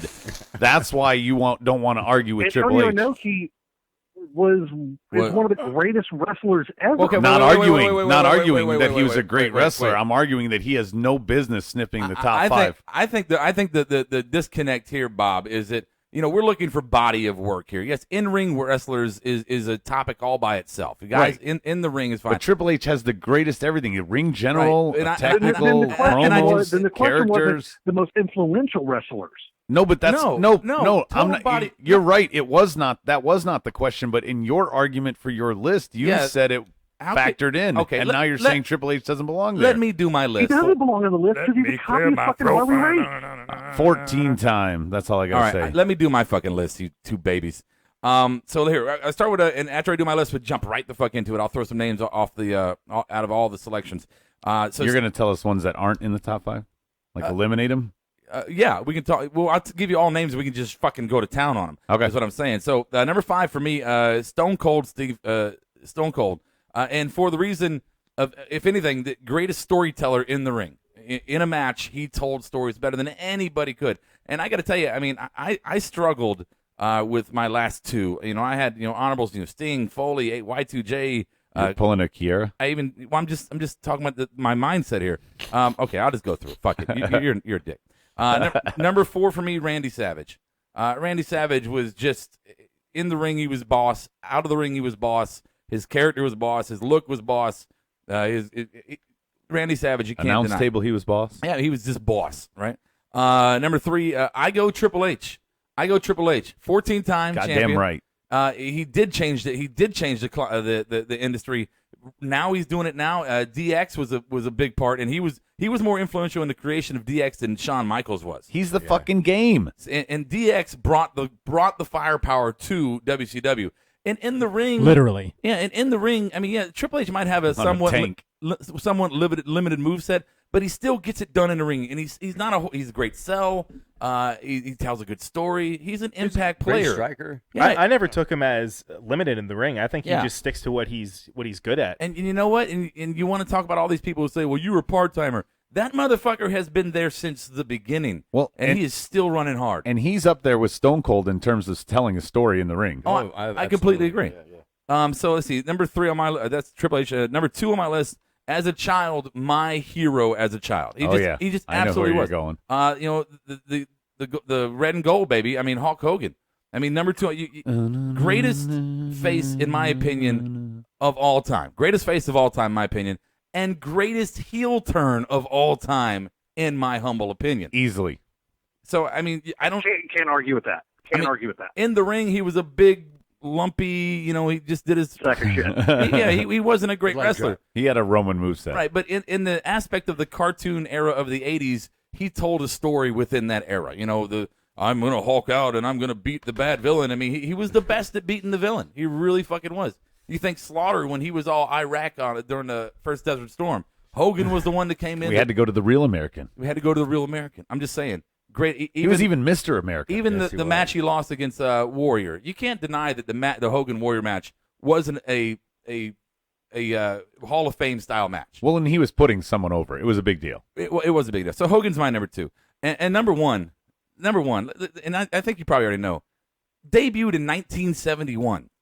Retired in 2008, 37 years of professional wrestling. greatest heel of all time. I don't think there's an argument to be made. I'm sure some people out there might. I printed out his accomplishments just for firepower. Yeah. How many pages is it, Rob? It's 4 pages. How many pages? You knew how many pages it was. You did. I didn't actually. Oh, okay. Of all the things he's ever done. If you tell me that anybody in the industry has a bigger impact than the Nature Boy, than Ric Flair, I tell you, you're absolutely wrong. Woo. I mean, and you say what you want. We had the Magnum TA conversation. Magnum TA, and we can open it up now. Magnum TA, who was a pick on the list, he's in. Somebody did submit his name. He's number 3. Somebody. A Magnum TA would have maybe have halted Flair's second half of his career. It could have bumped him down a step. It could have, Sting might have been, the Buff Bagwell of WCW in that time, where you don't think about him except for retrospect. Being a complete gimmick for the movie Crow. Right. So I'm just saying, Flair to me, easily number 1, without a doubt. And I don't even like the guy personally, but he's a dick. I think he is. But I mean, personally, he was nice to me. So let's jump into this real quick. So we've discussed Flair.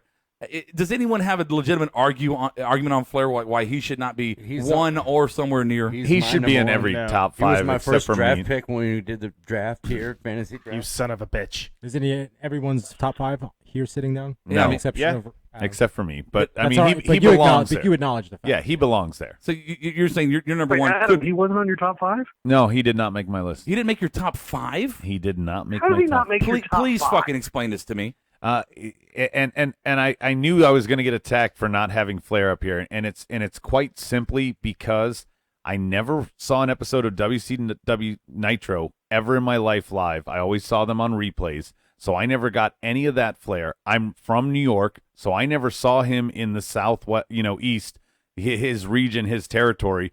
So he wasn't a big deal to me that way either. You didn't walk that aisle, right? I saw him. I saw him win a Rumble. I never saw him in Horseman except for on DVD or on old shit. So Ric Flair to me never impacted my life the way he did everybody else that put him on the list, and that's really why. I mean, it's again, it's like saying I'm not a Led Zeppelin fan, but they're one of the greatest bands of all time. I'm just not a fan. It's kind of like that. I agree with Flair belonging on anybody's list, and anybody wants to put him there, obviously he deserves to be there. Impact for me and seeing his body of work live and not in a recap form, I just didn't get the experience the rest of you did. All right, well, good point here. Upload test saying Flair was the best day-to-day worker of all time. Supposedly every Flair house show was a 5-star match, and I have heard that too, that his house shows were just incredible. And Iron Man matches too. Iron Man, yeah. Over 30 minutes plus. He used to go Broadway's 8 times a week. Oh, and I always talk about it. My favorite match of all time, Steamboat and Flair, 1-hour match. It was just an awesome match. And see, that would have been one if I had seen in real time. Probably would have been like, wow. Right. I did see Macho Man Steamboat in real time, and I was like, wow. So there's just ones that impact you. Right. And here's a question for Bob, and we'll go to the next one here. Bob, we all have it. I'm kind of confused with your explanation of this list as being impact players. Well, the guy that created the evil Mr. McMahon, which was huge in the industry, was Stone Cold. So I don't understand how Stone Cold is not on your list. Okay, if we had gone to top 10, Stone Cold would have been on there. If we'd gone to top 10, Macho would have been on there. But we didn't. The guys I chose, they're for the rest of wrestling. There will be the person who's trying to be the next Flair, the next HBK, the next. Wait, no. The next Antonio Inoki. Number one. Antonio Inoki created Strong Style. Okay, number one, I call bullshit on what you just said. But number 2, I'm with you, Bob. But number 2, I'm not asking you to defend. You agree with that, Brian? Hold on, wait, just hold on. I'm not asking you to defend your list, Bob. I'm asking you to defend why Stone Cold specifically is not on it. He's a top 10. He's not a top 5. That is such a cop out. It's not. Are you getting your talking points from the Trump Foundation? What the fuck, man? Okay, China. I don't think CM Punk is in the top 25 of all time. Wrong. Ooh. Okay, you know what? I might agree with you on that personally. Just saying to me, Stone Cold's top 10, not top 5. Next question, move on. You're wrong. Come on. As man. far as in-ring work, okay, and I like Stone. I do. I like Stone Cold. I think what you said was spot on. He told a great story, but a lot of his career was shortened due to injury, so we didn't get the best we could have got. Ric Flair, we had how many years of just day in and day out great work that even after a plane wreck, he never really had a shortened career. We didn't get some of those years with Stone Cold. We didn't get 100%. We got a lot of 90% out of him because he just couldn't go because of his neck. And you know what, Bob? And then that's when, and you know what, Bob? Go ahead. I'm sorry. No, go ahead. No, go ahead. I'm just saying, okay, and that's fine. And that is, even if I may disagree with you, that is an acceptable, reasonable, analytic answer for me, rather than just he's top 10, not top 5. Yeah, that's Bob, all I'm saying. We bring you on here for your analysis. Just give me something, Bob. Give me something to work with. All right. Well, dude, look, from wrestling, I come at it from a very historical viewpoint. It takes a lot to hit my top 5 of any genre or category of the business. Okay.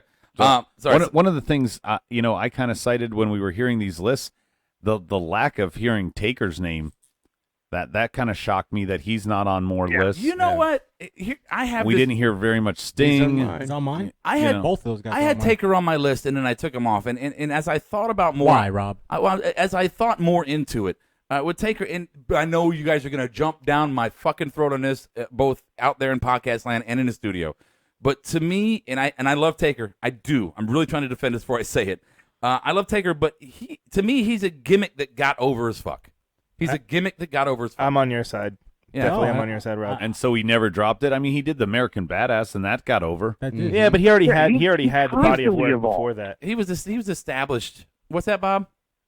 He constantly evolved. He constantly told great He stories. evolved once. He transcended. He transcended a genre of wrestler. The big man is changed forever because he brought mic skills.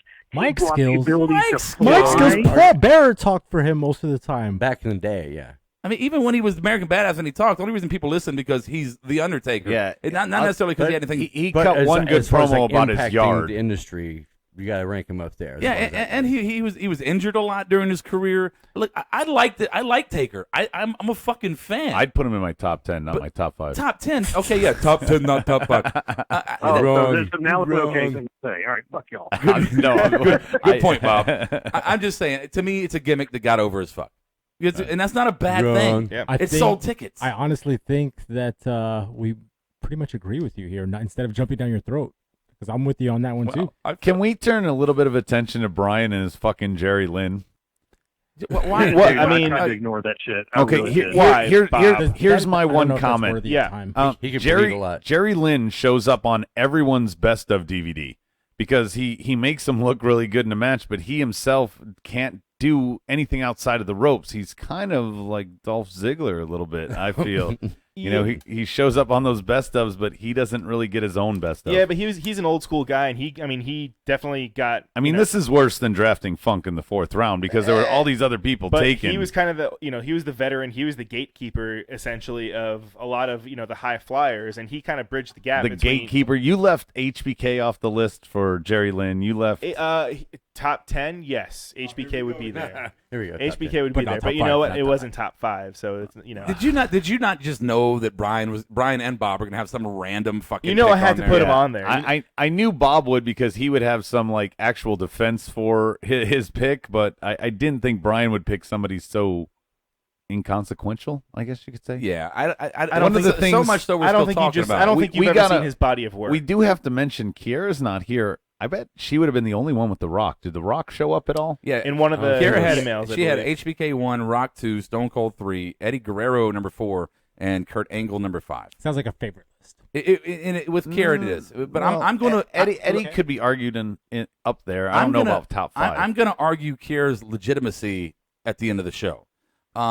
Oh, yeah. Yeah, I'm going to get into that. Oh, we're all going to get into And I don't want to jump back to another wrestler, but I'll just throw you guys out here on the board. Noah, Undertaker, the greatest big man in wrestling, greatest character in wrestling in history, one of the most well-known wrestlers of all time. He deserves a spot on the list. I just disagree. That's you're right, correct. Man. I was right. Well, I mean, I just disagree. I mean, that's fine. You're wrong. Taker is credited for keeping WWE in business when WWE was losing to Nitro. He should get extra credit for that. That's from Upload Test. Sure, absolutely. That's fine. And then Upload for Jerry Lynn, mentioning Jerry Lynn, that makes me think we would see RVD's name more often if we were going to go top 5 favorites ever. So yeah, because that's one of the things. Jerry Lynn shows up on his best of DVD. He shows up on AJ's best of DVD. Yeah, moving here, I didn't have HBK on my list, and I know some of you guys did. To me, number 3 for me. To me, he just wasn't, and I know he just wasn't impact to me. I mean, he wasn't. He had to work with Stone Cold and Tyson. No, he worked. No, he worked with a lot of great people, and he had a lot of great matches. I do not dispute that. But DX, look, he was a place filler after Hogan left. He was a place filler. They were trying him out. Give him the pop test if you want to do that. When he wasn't the driving force behind DX. I mean, he was great in it, but he wasn't the driving force of it. It actually the original fourth wall break is the Montreal Screwjob. Okay, fine, but that doesn't go to his career. That was Vince's bullshit. No, but I'm saying he was always surrounded by these top headlines. Is what I'm saying. Yeah, he was always surrounded. I mean, even in the second generation of DX, Hell in a Cell, once he left, Elimination better. Chamber. Top 10, not top 10. HBK had some phenomenal matches. You want to say some of the best matches of all time? He's on my list. And that's what vaulted him higher, because his title runs are not very memorable, or I mean, excuse me, how many titles he had isn't very memorable, but his runs are. What were you going to say, Bob? One of the things about HBK is, and this is actually something Flair said about him, and I think I would agree 100%. HBK could have a great wrestling match with a broom. He had everybody he went into the ring with, he made them look like $1 million. Go back and watch the matches he had with Psycho Sid, and they were good matches. But because of HBK putting over Sid, there was never every time he was on the show, there's a reason why he got the nickname the Showstopper. He stole every goddamn show he was on. Mr. WrestleMania. It's hard to argue with that. I don't like that. Yeah, I don't like that moniker. Well, Mr. WrestleMania, yeah. Well, that one aside, though, the Showstopper. I mean, I agree with Bob completely there. He made a lot of people go. He was a showman. He could go with a lot of people. Long before Ray was having a match with the Big Show, HBK was going with Kane. He was going with Taker. He was having matches with guys like Bret that were more his size and bulkier. And he made Kevin Nash. Yeah, Cage matches, exactly. Hell in a Cell, and that was that was going to be my next point. Is Kevin Nash? I'm sorry, he belongs on that list with what you were saying with Sid. Kevin Nash is not a good worker. He's not a good wrestler, and HBK probably gave him his entire career. Yeah. So I don't know. HBK was a great showman to me. He doesn't do it. But anyway. So here's an interesting one. I just lost my goddamn place.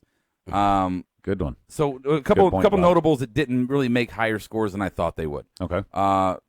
Let's see. We got right off the bat. How about Bret Hart? Got literally, I think, 2 votes. And it was Adam Pacitti's number 1 there. Yeah, and he was somebody else's number 3. I mean, he got 2 votes. Right. And look, He's a great wrestler, but no charisma. Medina's a fan. And you know what? I can't really disagree with what Bob just said. He was a great wrestler, a great storyteller. Charisma, not wrestling. The charisma didn't come along until the end of his WWE run when they were doing the Canada USA thing, and Hart Austin, and then Hart McMahon. That's when we started. Heel Bret is when we really started to see a little bit of the charisma. Well, the other thing is, then they sent him. He left to WCW, and that was it. He was filled with hate and rage. Yeah, but charisma. Hey, whatever you got to do. Whatever you got to do. The other thing, though, kind of. Every point that Bob made against Stone Cold could be made against Bret Hart. His injury kind of hurt him. Even he was already he didn't over. Get hurt until he went to. That was on his tail end WCW. of his career. Yeah, but I think he could have had at least another 5 years. Something. When did he get hurt? Because WCW 99. Yeah, so WCW would have closed in 2 more years. Then what? He would have went back to WWF. No, I mean look at Ring of Honor. Not Ring of Honor. TNA. Sting ended up there. It's not unheard of that he could have done something. He's still doing something just based on his name. Yeah, I mean, my thing for him is he was along with HBK too. He was one of the smaller guys that kind of reached the top to the main event status. So for that, he was kind of revolutionary. All right, here we go. Notable one vote people. This guy's got 1 vote and that's it. So let's go. KO. We don't need to argue that one. I mean, he's good, but I don't think he's there yet. Too early. Yeah. Along the list. Booker T got a vote. What? No, I wouldn't put him top 5. What place? He's got a great body. Longevity. The body of work was longevity, and the U.S. and the WCW World Title at the same time. King Booker. Yeah. Dean Malenko, you got a vote on the list. That was from Dan. Even less charisma than Bret. I can't believe Dan O'Brien put that. Yeah, that's kind of a Bob. You know Dan. That's a turd, unflushable turd. I in the bowl. did. He shared the list with me, and I was fucking confused. Yeah. Randy Orton, I don't see anywhere near. I don't even put in my top 10, honestly. Randy, if we were going PG era, is top 5. If we just did PG era only, limit. All right. The next we got Magnum TA. We talked about that. Bruno Sammartino comes on there. I think our list. If we were older generation, if we were older generation people, maybe we'd talk about it. But if Stevie were around his folks, we have to respect our elders. Wahoo Daniel. But his titles runs were legendary. I mean, they can't were. argue with that. But it was generations ago, and wrestling has evolved so far from when they did and back he then. wasn't even on a TV medium. Even though Hogan, he only had the Saturday Night Main Event every once in a while, and less than 4 pay-per-views a year. Sammartino had nothing. If you weren't in Madison Square Garden, you didn't see it. Jerry Lawler got a mention on the list. That was also Dan. Yeah, not my top 5. I mean, Dan's in Memphis, right? So it's a Memphis thing.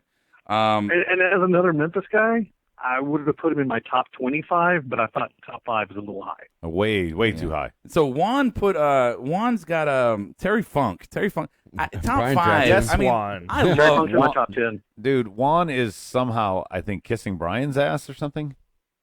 Maybe. Yeah. Let's see. No, Go ahead, Bob. No, Funk was in my top 10. I had to argue with myself as to who to put in my 5th overall spot. See, and that's kind of where my Funk was Jerry actually Lynn that big. pick went. Yeah, dude, Terry Funk. I mean, thank you, Juan. I really, really do appreciate you putting him on there. I love that makes Terry. me happy. I love Terry. Yeah, Bob just put a smile on my face because as he was saying that last thing, I'm actually picturing in my head Bob fighting with himself.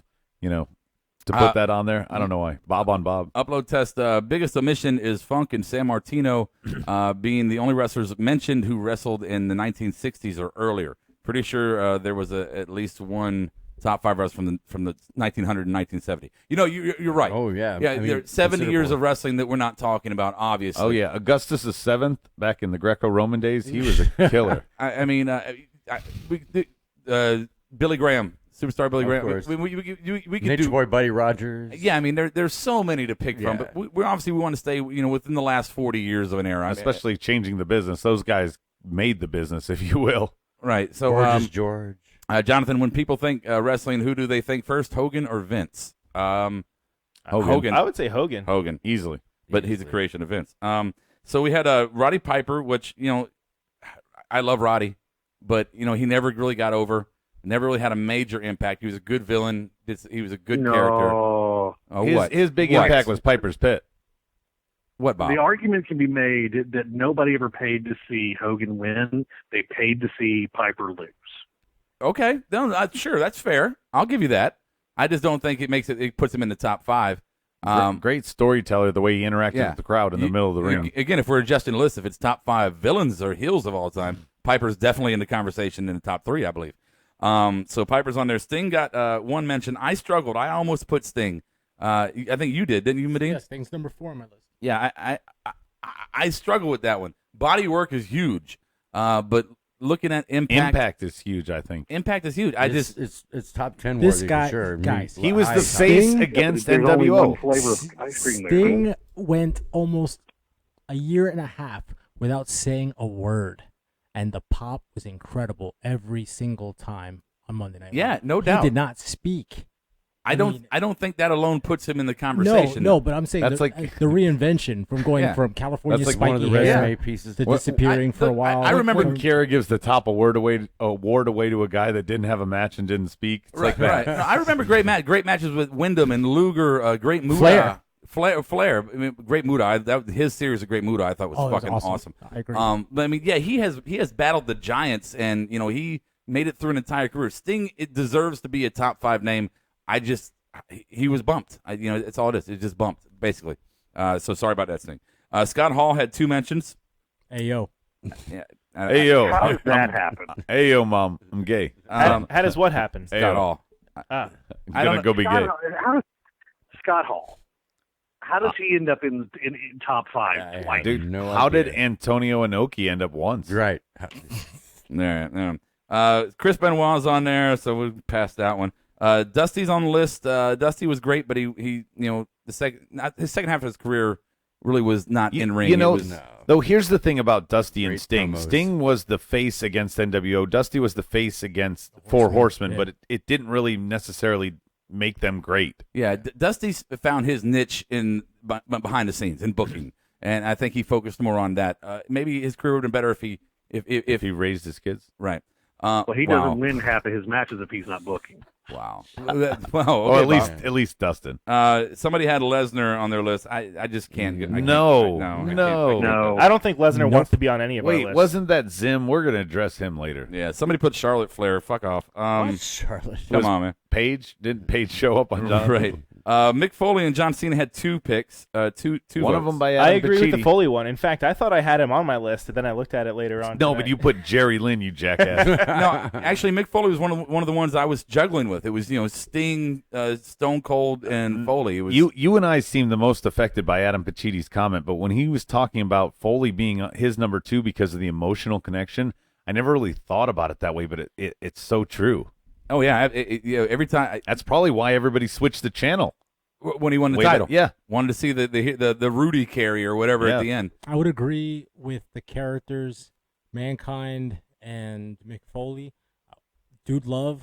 Well, yeah, Dude Love went over like a fart in and church. Cactus Dude Love Jack, was a passion project. right? But Cactus Jack Jack was didn't really draw you in emotionally in the beginning. Not but emotionally. very ECW later on, did. yes. Sure No. it did. I'm talking about the beginning. I'd have to match up the ages, but I think Dude Love might have been when he had kids, kind of like when Taker wanted to do American Badass to not scare his kids. Probably. It might have been I like, think hey, you're right. I'm going to not be so fucking I'll crazy ask and him dark. next time I talk to I him. think Oh, no, the Dude Love came about as 98. I mean, that was his audition tape. yeah, Bob's right about that. It was. That's true. I think the original Dude Love was not Foley. It should never have been there. But when he would bring him back in the future, when he would kind of multiple personalities. The 3 times he went into the Rumble as his 3 different personas. I thought it was great when he used it as a gimmick on the side, not as his main gimmick. So anyway, so there we go. Foley had Cena. I think Cena is a decade of a corporate puppet. I'm not.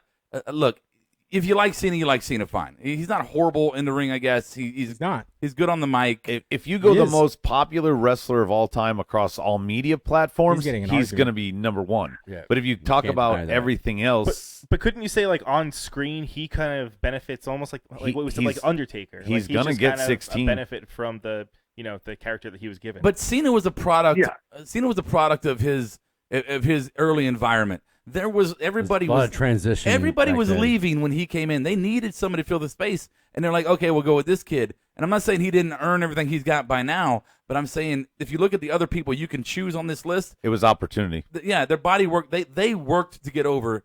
Cena fell into the position. Okay, yeah, great. If Cena had existed in a different era, he might not have gotten over as much. Exactly. But, I mean, what he just said on Talking Smack is 100% correct.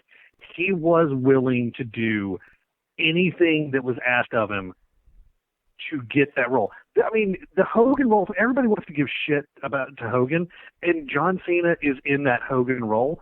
It's hard doing that because there's just shit you have to do day in and day out.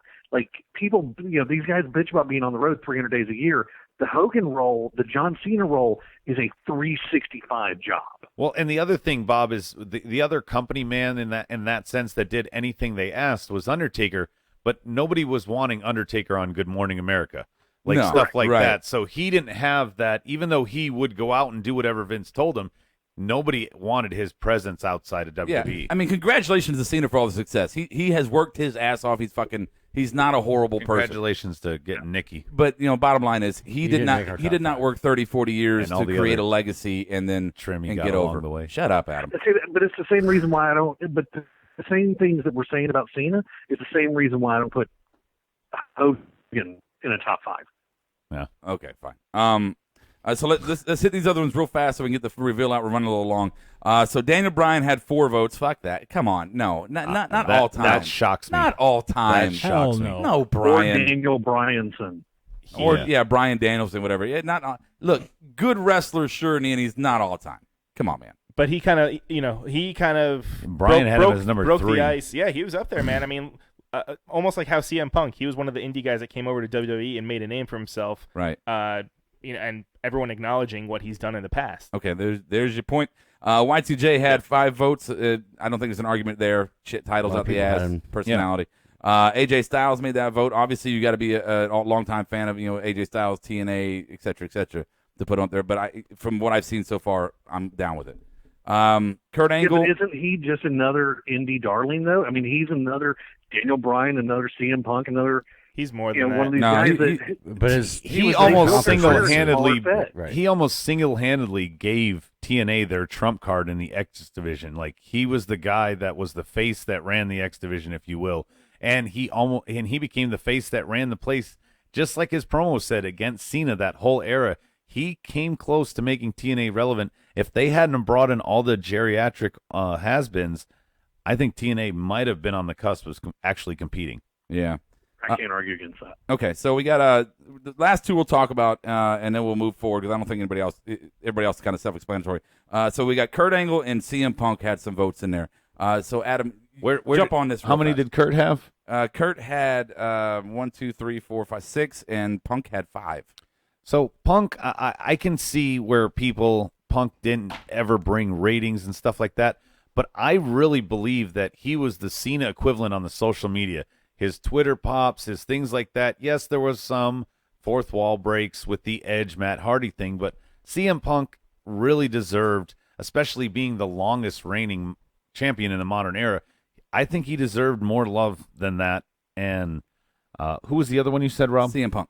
No, we just did Kurt Angle. Kurt Angle. Come on, guys.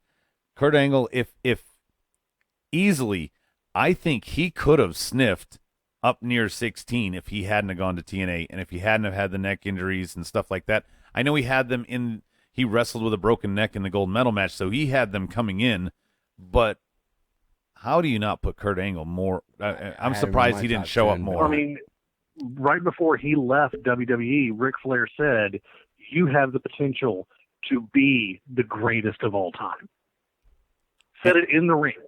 And that's the thing, is just, I mean, Kurt did so much in the business. This is a guy that's used to mat wrestling Greco-Roman style and is now, doing moonsaults off a top cage. That is one of the prettiest moonsaults ever to never land, because he probably would have killed the guy he landed on, but holy crap. That always looked good to me. I'm shocked Kurt did not show up more. Yeah. I think, though, probably if everybody did a top 10, Kurt would have ranked a lot higher. Okay. So let's just get to it, because we were running. I appreciate you guys hanging with us. We're running very long tonight, and we got a couple more things to do. So here we go. Here is your top 5. Let me get my. We're starting with 5, right? We're going to start with number 5, and this is from our algorithm.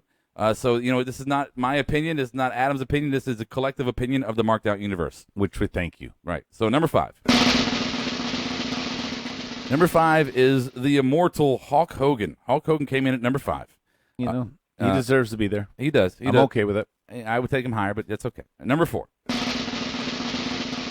Much to my chagrin, but Bob's pleasure, HBK, number 4 on the list. Yes. Number 3. We didn't talk about him, except for a couple blurbs, but number 3, the Macho Man came in at number 3. I was kind of shocked that he made that position. I think he'd be on top. We actually talked about him a lot with Adam Pacitti, though. He made the good argument there. He did make a good argument, and much to my chagrin, also the Zim will make one as well. So number 2, and number 2 kind of gives away number 1. So I'm going to go ahead and give you. Okay, so number 2, Stone Cold Steve Austin came in at number 2, winning by a single point. Wow. By 1 vote in a single point. We know who it is. The Nature Boy, number 1 on our list. Nature Boy. Flair. Woo! So there's your marked out top 5. Flair, Stone Cold, Macho, HBK, and Hogan. That's not a bad list. I mean, does anybody think it's a horrible list? I got 3 out of 5. Yeah. Shut up, Stevie. Yeah, top 2. Shut your mouth, Stevie. All right, so we're going to do... I got 1, and I'm really mad Triple H. What did Triple H score, by the way? I don't think you ever read that part. I didn't do the scores. Triple H came in 7th. What did Jerry Lynn score at? Shut up. Rock came in 6th. Rock came in 6th. Jerry Lynn came in below Johnny Nitro. Yeah. The Rock came in 6th. Triple H, Antonio Inoki Triple H 7. Hold on. Damn it. The Rock 6, Triple H 7, Kurt Angle 8, CM Punk 9, AJ Styles 10, Taker 11, Y2J 12, blah, blah, blah. That was basically our breakdown of everybody's top. So thank you guys for submitting your names on that. Here's what we're gonna do. We're gonna do final thoughts, We're going around the table. We're going to start with Bob, and then we'll come all the way back around to me, and I'm going to finish with something special. So let's go Bob first. Bob, final thoughts for the show, bud. It was a really good Raw tonight. Great interview, guys. Thank you. And the top 5 show was definitely worth me staying up for. All right. Thank you very much, Bob. And by the way, thanks, Shauna, for allowing it. Yeah, appreciate that, Shauna. Let's go, Adam. My final thought is just going to be a couple things. One, thank you for participating, Marked Out Universe. But number 2, I love the way you guys ganged up tonight on our troll on the message board. Thank you for evacuating that. It actually calmed down, and it turns out Mr. Me is.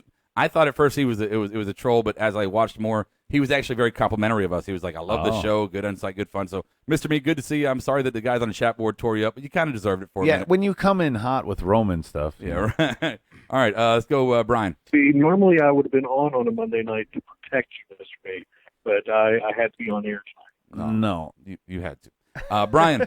I actually just want to focus on Raw a little bit and just say that I really liked how they let the cruiserweights kind of, they give them pretty long matches on there, and also Sasha Banks winning the belt. Yeah. I'm just excited for her run. But Brian turned into a horse. Medine, final thoughts, my friend. I'm exhausted. What I'm going to say really is not towards the show tonight. It's more for us in general. We started this, 9 months ago? January. 10 months ago? Yeah. And, hey, we're coming up in the world. If you're not on the wagon, you better find a spot on it, because this thing's rolling downhill fast. Yeah. That's it. Yeah, we talk about it, and we're all fairly modest people, but we've been making some strides lately in our numbers and some recognition we're getting from people in different media markets. So we're having a really good, we're having a fucking blast. Actually, we're having a great fucking time. We're enjoying real fans. Sorry with the feedback there, but real fans will understand the magnitude of the interview that the guys did today. And if you haven't shared that or told people about it, you need to. I'm telling you, if you're not on board, this plane's gonna leave without you. All right, let's go, Stevie. Final thoughts. Not much to say, but I'm just going to say thank you again to Adam Pacitti and Eric Blampier and all the crew from WhatCulture. You guys, any of the other guys, feel free to reach out for another interview. Blampier might not be part of that anymore. You remember he's in Street Fight. If he loses that street fight, well, he might have more time on his hands. It might be Adam versus whoever. All right. So if you were listening to the last show, we got an email from the intergalactic champ, the Zim, and he wanted to email back, and he got a little snippy. So let me read this as best I can, and then we'll react real quick. And I know we're running late. I know you're sticking with us, and I really appreciate it. We're a little tired too, but we're going to get through this, and then we're going to call it a night. So here we go. Finally, Earthers have joined the ranks of the zillions and zillions of the Zims fans across the cosmos. Congratulations. Thank you, Marked Out Wrestling, for connecting the entities of Earth with the greatest one. All of Earth is now indebted to you for all eternity. More importantly, though, they are indebted to me for canceling Rhodey's rant, otherwise known as Rhodey's Crybaby Session, and replacing it with the wise words of the intergalactic champion, the Zim. Your world is better for it. You're welcome. But what the Zark possessed you to follow up my prose with Jeremy Levin's horrendous list. So he jumped on Jeremy. We'll pass through that. And we'll pass through that. And he did say one thing. Macho Man had a unique look and great mic skills, and he was boss in the ring. And other stuff of Punk. We'll pass through that. Also, I was very happy to hear Adam manned up after hearing my comments, and then even take charge of his own show. You are welcome for the assistance in locating your manhood, Adam. It was small and hard to find, but you did it with my help, of course. Although Rhodey's, I'll save it. Yeah. Although Rhodey's annoying self for what's it? Juxtaposition. Sorry. Way to feed into it. Yeah, I know, right? Your good cosmic enforcement agent, aka Good Cop routine, becomes a boring and dull cosmic enforcement agent routine. By the way, GI Bro is a terrible gimmick, but Booker T made it entertaining. Whatever. All right. Anyways, after hearing my list and the rules read back to me, he gave us his new list, and he didn't bash anybody there. Oh, here we go. So, by the way, I have a few demands that must be met if we are to continue correspondence. First, Steve stays. He has demands. First, Steve stays and gets his own segment he is most insightful. First off, he already has a fucking segment. It's called the Old Balls Report. It's the very first segment we ever produced on this show. It's the oldest segment. It is the oldest segment on our show. Been around since the beginning of time. Yes, and Steve does a kick-ass job at it. So fucking on that one. Second, John Morrison must be removed from the top 5 competition, and anyone who included him in their list must have their entire list removed from the competition as well. Okay, that's not going to work. We count all votes. We're in the U.S. Yeah, don't encourage him, Bob. Even if they're for shit. It shows very bad judgment. Third, Rody Rob needs to keep the filth from your message boards off the air. It is distasteful and distracting. I can tell Adam agrees every time he reminds Rob that he should proofread the comments first, as Rob spews out filth. Well, part of the reason I agree is because that's my role on the show. Yeah. Let me just. I don't like to share. Let me just break this one down real quick, okay, guys? Let me just do this. We kept it highbrow for a long time. We did. We stayed away from any really insulting commentary or any sexual commentary, and we get the chat boards. We're starting getting some normal guys on the chat board. Too vanilla. It was vanilla, and people.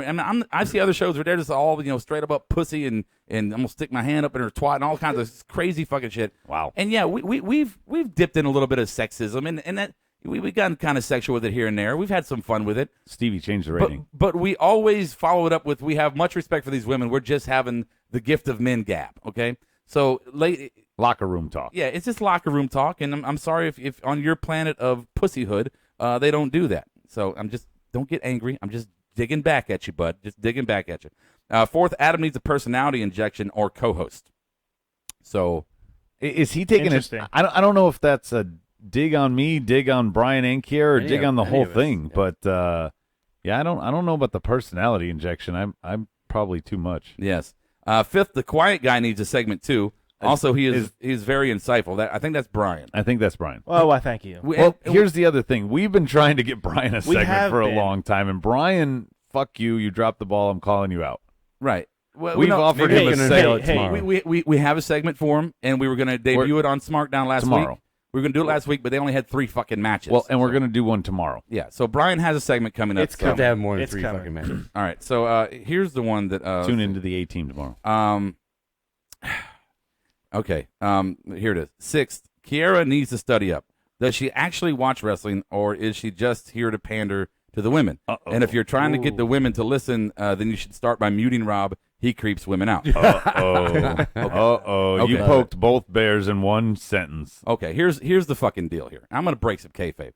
Hey, look, Zim, me and we can jar back and forth and throw some shit at me, and that's cool. And even throw shit at Kiera. Kiera can throw it fucking right back at you, believe me. But let me explain Kiera to you. All right, I'm going to break it down for everybody out there. First off, Kiera's well of knowledge when it comes to professional wrestling is deep and spans wide. That girl, when she is in here, we're just talking off the mics, bullshitting. She drops so much fucking knowledge on us, it blows our mind sometimes. And shit we forgot about. Right. And maybe we don't talk about specifically the things that she knows all about in certain shows. You know why she doesn't see the shows all the time? She comes in after the fact and kind of tries to play catch up. You know why? Because we have 2 beautiful children that she takes the fucking time. She takes her passion to the side and allows me to come here and do this with you guys while she goes and she reads them stories and she puts them to bed and she does all the stuff that a good mother does, and then she tries to get back here with enough time to hang out with us and talk wrestling before she goes to sleep, wakes up early in the morning, does her fucking regular day job. Well, so I just want to say, if you want to have a fucking trivia contest with Kiera, you will lose. Well, and the point is that Kiera, we're covering current events. Kiera's wealth of knowledge is hardly ever showcased on the show because we're covering current events. But if you go into WWE history or any other ones, yeah, she'll probably be better than a lot of us. So yeah, does having her, is that good for us as far as the women go? Sure, why not? Absolutely, I won't deny that. That's fucking why not? Just like any other radio show, they have a woman to appeal to the other women's perspective. That's what we do here. A lot of perspectives. But I'm telling you, man, she is not a tool. She's not a gimmick. She is part of this podcast. She is a co-host, and she is much respected within the ranks of our faction and smart marks all around the world. I guarantee that. So just back off of Kiera for a moment. Ninja, please. And as far as me creeping women out, I bet I've had more on this Star Trek shirt. I bet I've had more on this planet than you have on yours. Let's see, 7th. That probably Are they didn't, even that women probably on didn't his help. planet? Yeah, probably not. 7th, Rhodey's rant is permanently replaced with Zim's intergalactic zone. 8th, topics for Zim intergalactic zone will be asked a week ahead of time. Blah blah blah. So in P.S., quiet guy, I appreciate the comparison to Matt Hardy. For he truly is an enlightened soul. So Zim, hey look, Zim, quiet guy. He didn't even know his name. That's his new name. Zim, I enjoy the feedback, man. It's like a dig. I'm like Sting. Yeah, I just show up. Zim, I don't want to upset you. I don't even want you to stop listening. I want you to keep listening. But you know, if you're gonna dig in, I'm gonna dig back at you, bro. Oh yeah. You know, we're gonna do this fucking back and forth. I'm down. I will defend in your galactic battle royal. Yeah, and you know what? And when I'm wrong, I will fucking call myself out as being wrong whenever I'm proven that way. But you know, look. We're gonna jar. You want to start a war? Let's do it, baby. I'm down for it. I look forward to it. Yeah, get a garbled transmission. We want to hear your voice. Yeah, just don't question the skills of people that you just don't know yet. I'm telling you, Kiera's fucking on. She's on point, man. And I'm not saying that because she's my wife. Wait till we get to our game shows and she showcases it. Yeah, it's gonna be a lot of fun. So we ran long, and I appreciate everybody being on there. Bob. Yeah. Thank you for making the extra effort tonight. We certainly appreciate it. No, dude, I'm awesome. All right. Is Shauna going to let me borrow you again tomorrow? Did he say, no, dude, I'm awesome? Yeah. Okay. Yeah. Okay. That's just my name. checking. All right. So, Bob, you going to be back there for Smartdown tomorrow night? Fuck yeah, dude. Okay. All so right. we got Bob. The show. Fuck you all. Goddamn right. All right. So, Bob, thank you so much for heading out. I'm going to go ahead and mute you out, bud. And the rest of the faction, thank you so much. I think we all had a good night tonight. I hope you enjoyed the show. We ran long. Thank you for sticking with us. Don't forget, tomorrow night after SmackDown Live, we have Smartdown Live with our normal cast of characters and all new different kind of topics and feels. So with and according to Brian York, that's the A-team. Exactly right. So as always, thank you for the privilege of your time. I'll catch you on the flip side. Marked Out Podcast is recorded, edited, distributed, and marketed at U-Record Studios in Charlotte, North Carolina. For more information on optimizing your podcast for increased listenership, check out U-Record on Facebook, Twitter, and email sales@urecordstudios.com or visit the website www.urecordstudios.com. Yes! Yes! Yes! Yes! Yes! Yes! Yes! Yes! Yes! Yes! Yes! Yes! You're listening to the Electronic Media Collective Podcast Network. Yeah, it's a mouthful. For more great shows, visit electronicmediacollective.com.